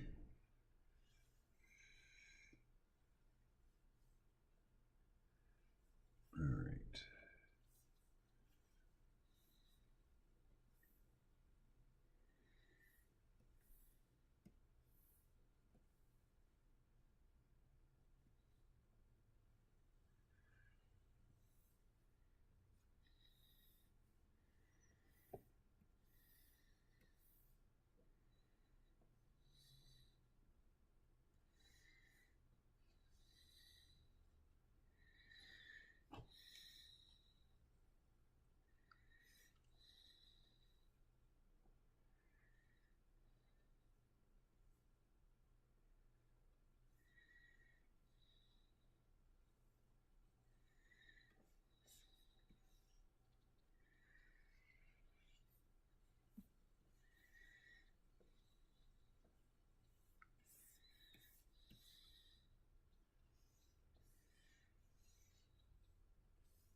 Actually, look at that.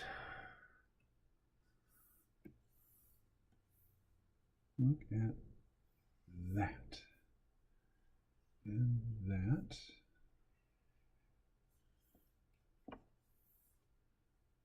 Here.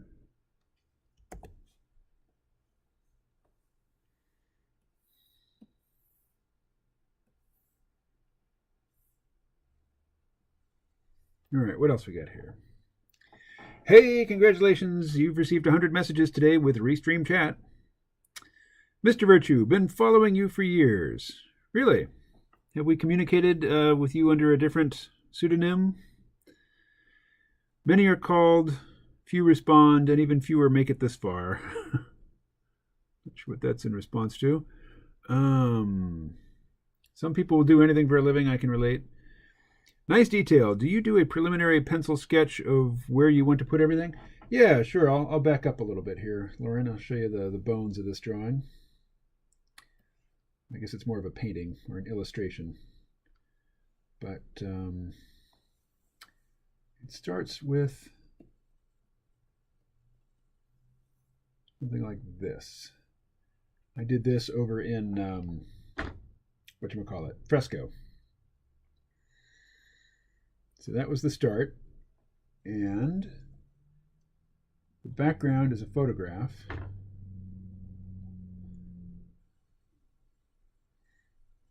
So here's my painted background, and then there's our foreground character, and the other two are on one layer.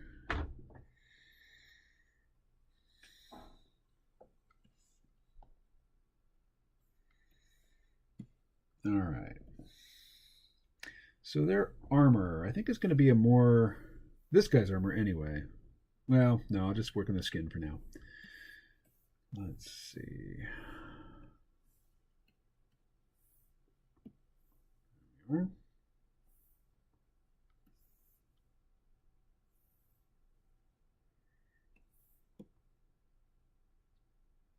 I'm on the wrong layer. We want character tones. That's the layer I need to be on. And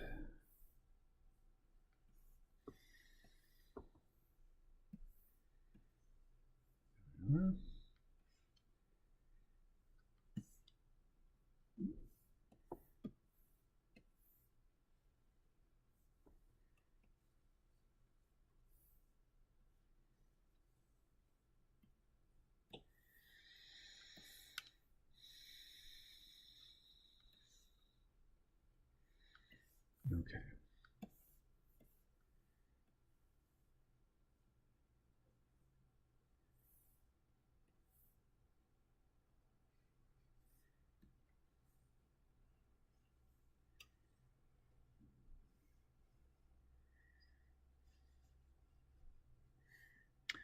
What else? I've been to Montreal, however, rad city. I'd like to go back. Sure.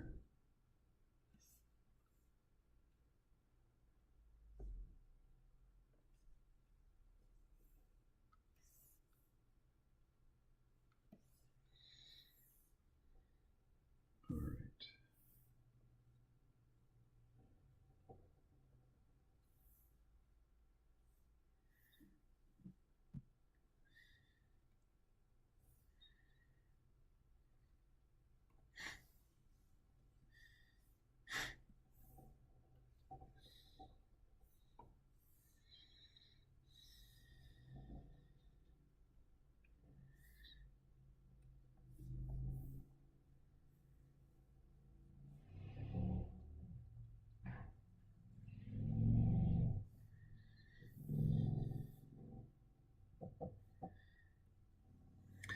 Wow, it's getting dark in here.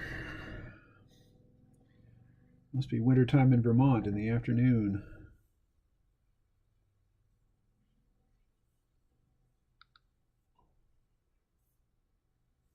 I have to get up and turn some lights on.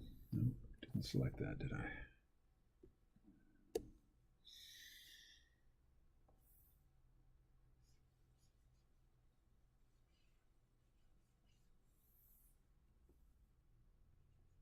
Oops.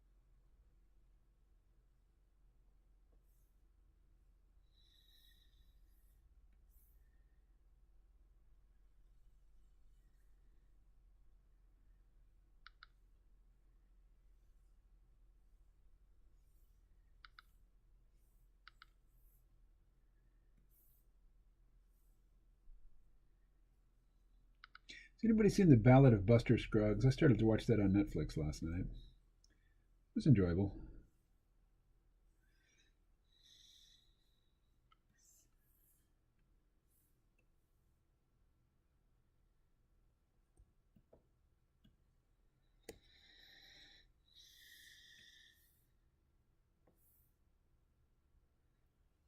Watched another film on Netflix last night which pissed me off to no end, but I'm not going to talk about it right now. Might do a video on it.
All right, forgot this end.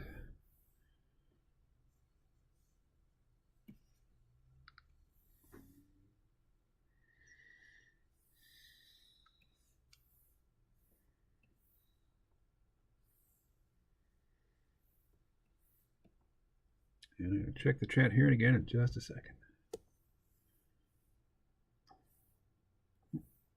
All right, we're on the right layer. So what do we got?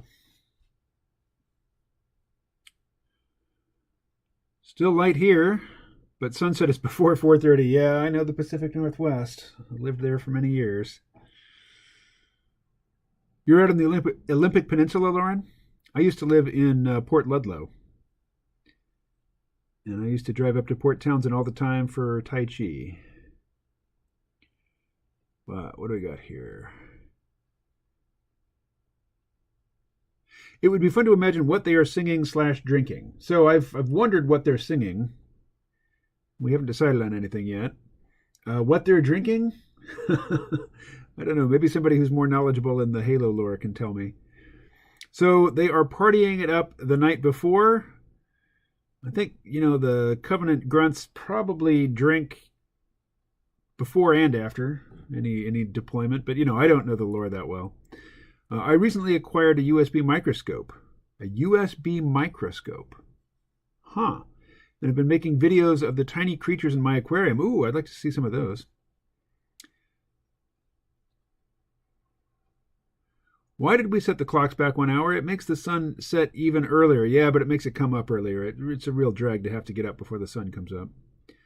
It's very cool, Lauren. Now, the time change really screwed me up in that before the time change, Rose and I were exactly 12 hours apart. So, 8 a.m. for me was 8 p.m. for her, but now we're 13 hours apart, which makes it harder. All right. So you live in Squim. Haha, I bet you didn't know I knew how to pronounce Squim, did you? I know where Port Ludlow is. Yeah, that's where the big golf course is. And the marina. In fact, I got married in the hotel, the resort hotel right there at the marina in Port Ludlow. AC/DC. All righty.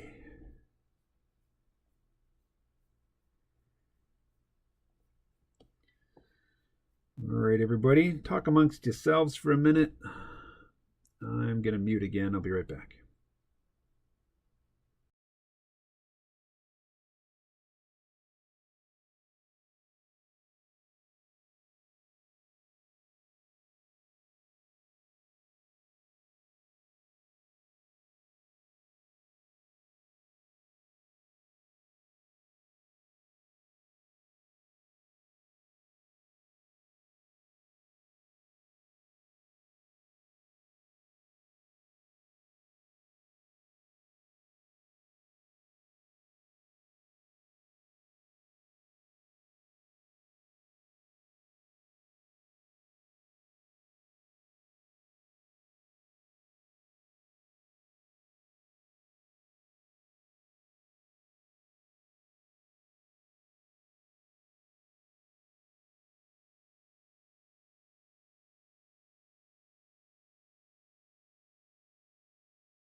All right, I am back. Except now my coffee needs refreshing.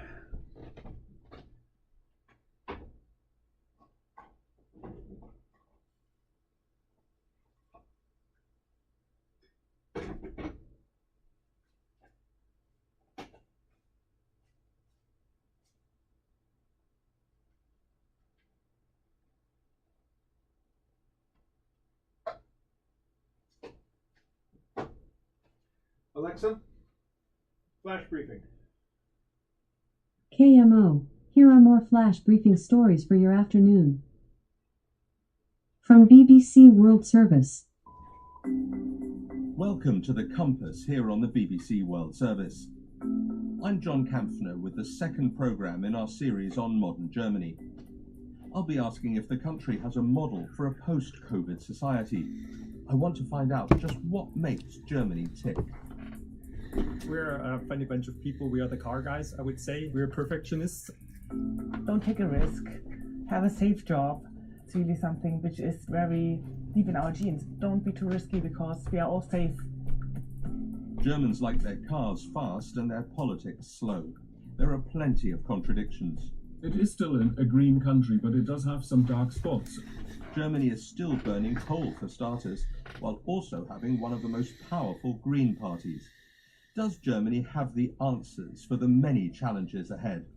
Join me for Can Germany Save the World? Coming up after the news. This is the BBC News with Fiona MacDonald. Ethiopia has denied targeting civilians during its campaign to put down a rebellion in the Tigray region. Government forces say they're continuing to advance, though information on the conflict is hard to verify. Charles Haviland has the latest. Bilene Seyum, the spokeswoman for Prime Minister Abiy Ahmed, told the BBC that airstrikes on Tigrayan towns had been precision-guided attacks on arms stockpiles and what she called hideouts of the Tigrayan junta. She denied that Tigrayans elsewhere in the country were being arrested on the basis of their ethnicity, but admitted many had been detained for membership of what she called criminal networks. State TV says there are now arrest warrants in Tigray for 76 army officers affiliated to the TPLF, the armed political movement that's waging the insurgency. Meanwhile, Sudan says it's now received 36,000 fleeing Ethiopians. New York City is temporarily closing its schools 8 weeks after they reopened, fearing that a second wave of coronavirus has arrived. They'll shut from tomorrow, Thursday, moving back to remote learning after the city's COVID rate rose to 3% over a 7-day average. Correspondents say the rise doesn't appear to be linked to schools being open and that transmissions in the classroom have remained low. It's a major setback for New York City, which in the spring was a centre of infection, but which had successfully battled the virus. Restaurants and gyms remain open, but the mayor, Bill de Blasio, says he hopes the state governor, Andrew Cuomo, will reassess indoor dining. The World Health Organization says vaccinating 20% of the population of Latin America and the Caribbean against COVID-19 will cost more than $1 billion. The regional body, the Pan American Health Organization, says it aims to deploy at least 2 billion doses of vaccines by the end of next year, though a spokesman says this would not be sufficient for everyone. The Trump campaign is seeking a partial recount of votes in the state of Wisconsin, which President-elect Joe Biden has projected to have won. It's requested a recount in the counties of Milwaukee and Dane hours before a Wednesday deadline. Wisconsin state officials said they'd received $3 million from the Trump campaign to cover the costs of the recount. Mr. Trump continues to make unsubstantiated claims of massive voter fraud. Here's Anthony Zerka. They may have been confident a week ago, and they still say that they will ultimately prevail. But the reality is that the chances of any sort of significant vote swing are so unlikely as to be minuscule. Only a few hundred votes changed in Wisconsin 4 years ago when they did a recount. The margins in all of these states are significant, not within any sort of an area where I think that the vote tabulation error could push it back towards Donald Trump. That report from Anthony Zerka. You're listening to the latest world news from the BBC. The Israeli Prime Minister Benjamin Netanyahu has thanked the US Secretary of State for his unwavering friendship as the two men held a joint news conference with the Bahraini Foreign Minister in Jerusalem. Mr. Pompeo, who's making what's expected to be his last visit to Israel before leaving office, reiterated that the recent normalization deal between Israel and Bahrain had set down a marker for the future of the Middle East. The Bahraini Foreign Minister Abdulatif al-Zayani called for Israelis and Palestinians to renew peace talks aimed at a two-state solution. The Yazidi community in Iraq has held a ceremony to enthrone its new spiritual leader, Ali Aliyas. The ceremony took place in the Great Temple of Lalish in northern Iraq. Here's Sebastian Asher. Hundreds of Yazidis filled their holiest site, the Temple of Lalish in northern Iraq, to see Ali Alias rise to the rank of Baba Sheikh, their highest spiritual authority.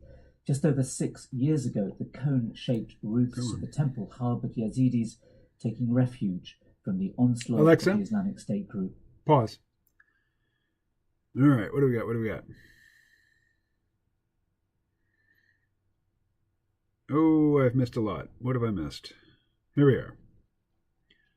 Highway to Hell. Ote. Edward, is Discord your channel? No, Lauren, Discord is software. Oh, that's a chat platform. Yes, I looked it up. Exactly. It's increasingly popular. Links cannot be shared here in the chat except by KMO. It is an app you can use on a computer, says Lauren. But anyone can share links in the Discord channel. It can be used on a desktop computer and on a smartphone. Cool, I will look into it. I'm glad. Paul says, damn, work phone calls took all my live stream listen time. Sorry about that, KMO. Have a nice evening and have a fizzy for me. Peace out. Bye, Paul. Catch you later. There is a church in Montreal's Little Italy that has a painted mural with Mussolini on it. He is shown as a hero. If you come to Montreal, it would be cool if you would paint over the Mussolini part and make it something nicer. Yeah, there might be some objections to that.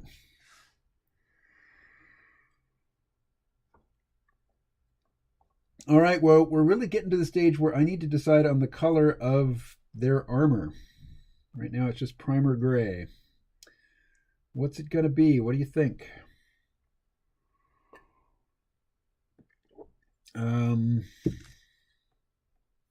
Any ideas? Anybody? I'm going to try a sort of more vibrant blue. Like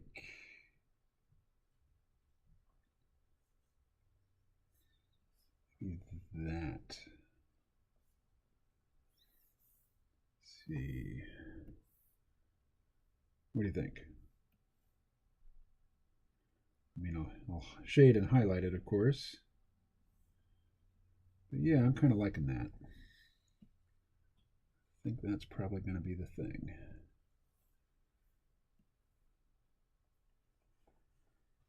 Any thoughts? Any thoughts on the blue?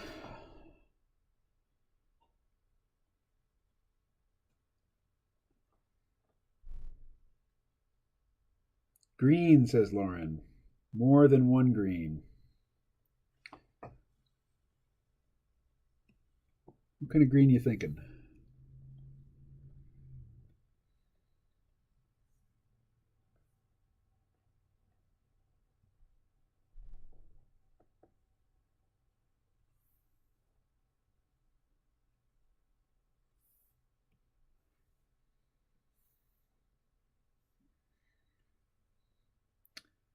Are there any Halo experts here?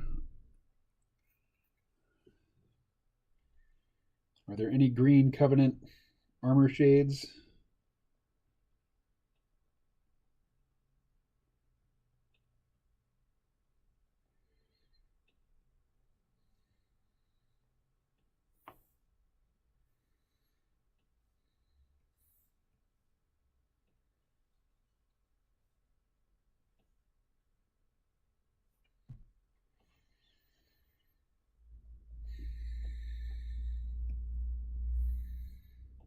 Maybe this guy over here could be sort of a blue-green, like aquamarine, like that. Let's see.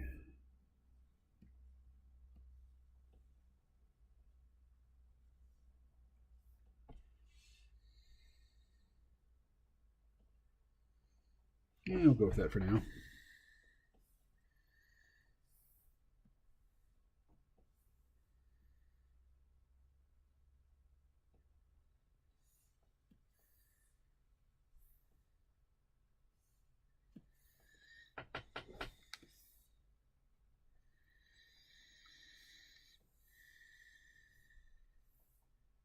Actually, yeah, we can do that for now.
Let's see, maybe some green highlights. So it's like iridescent. Yellow side. Interesting. Hmm.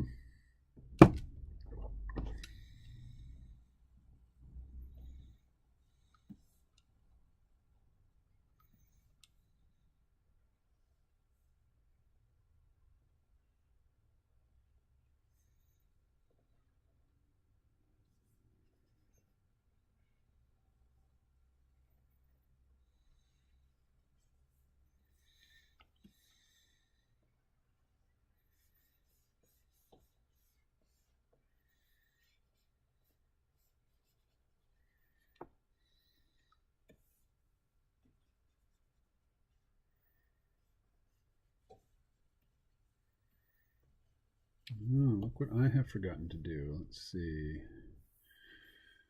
Deselect. Let's get in here, give it some color. There we are. All right, those are going to be a different color anyway.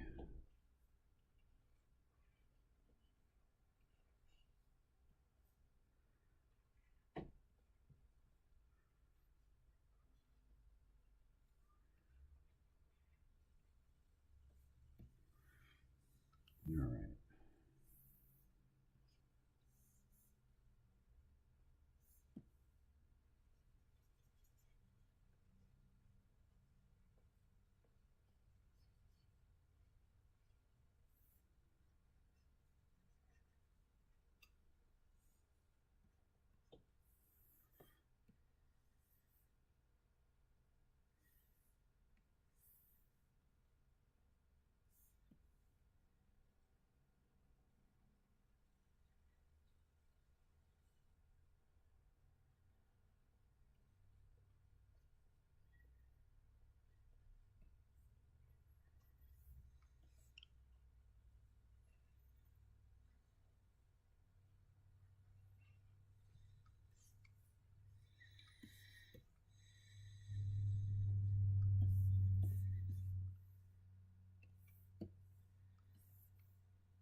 Getting a stiff neck.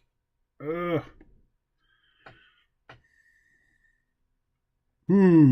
I would top Mussolini and please everyone. Who would top Mussolini and please everyone? Not sure I'm up to that. Diego Rivera, I am not. Diego Rivera, what was it? Was it an image of Stalin that was in a... was it Stalin? No, it was Lenin. It's an image of Lenin that popped up in a painting that he did in a building for John D. Rockefeller, right? Was it Rockefeller that commissioned Rivera to do just this mural, and in the sketch of the mural that was just a generic worker, and then it turned into Lenin? I think I'm envisioning a movie where Edward Norton is playing Rockefeller and Alfred Molina played Diego Rivera. Or am I mixing up two movies there? I don't know.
I think Alfred Molina played Diego Rivera in Frida with who played his wife?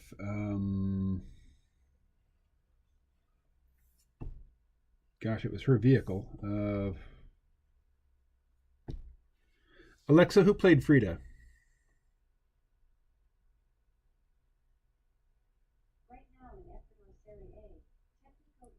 Alexa, stop. I think it was Henry Ford at the DIA.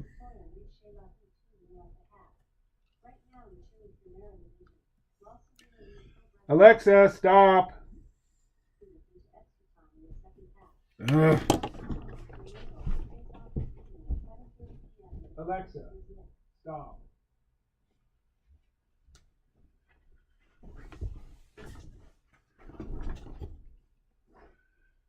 All right.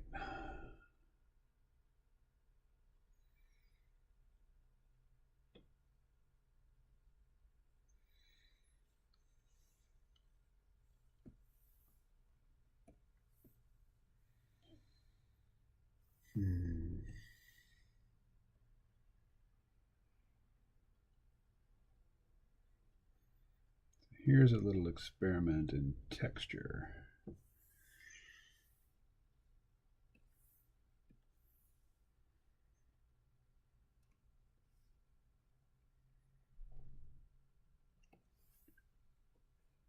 Nope. Don't like it. No, sir. I don't like it.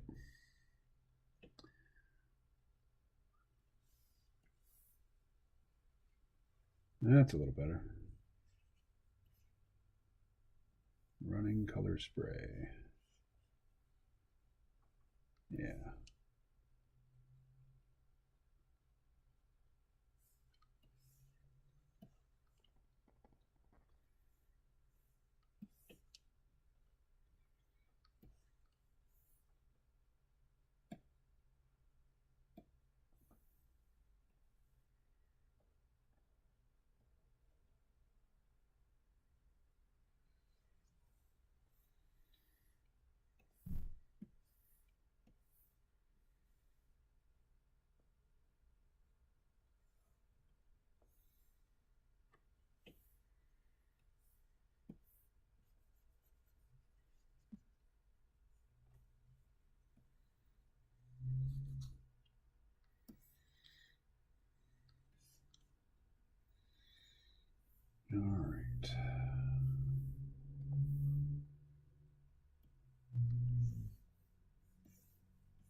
What's happening?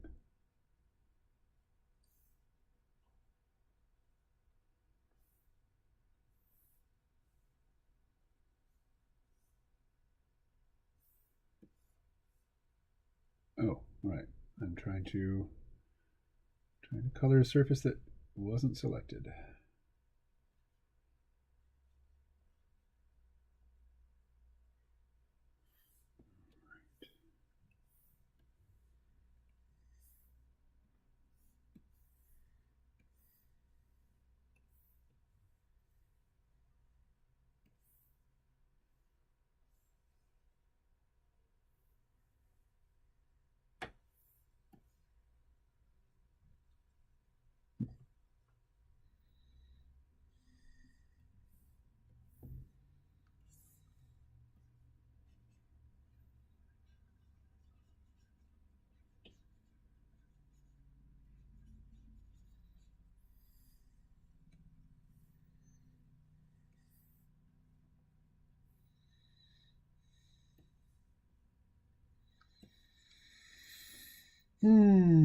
What else? What else?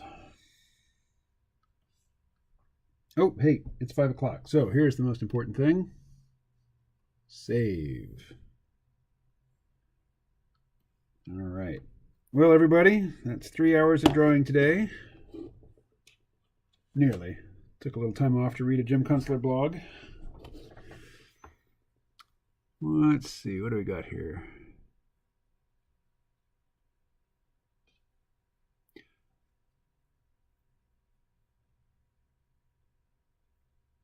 The armor is getting shiny. Detroit Institute of Art, Detroit Industry Murals. Okay. So I'm going to close down the stream, but the chat will persist for a while. So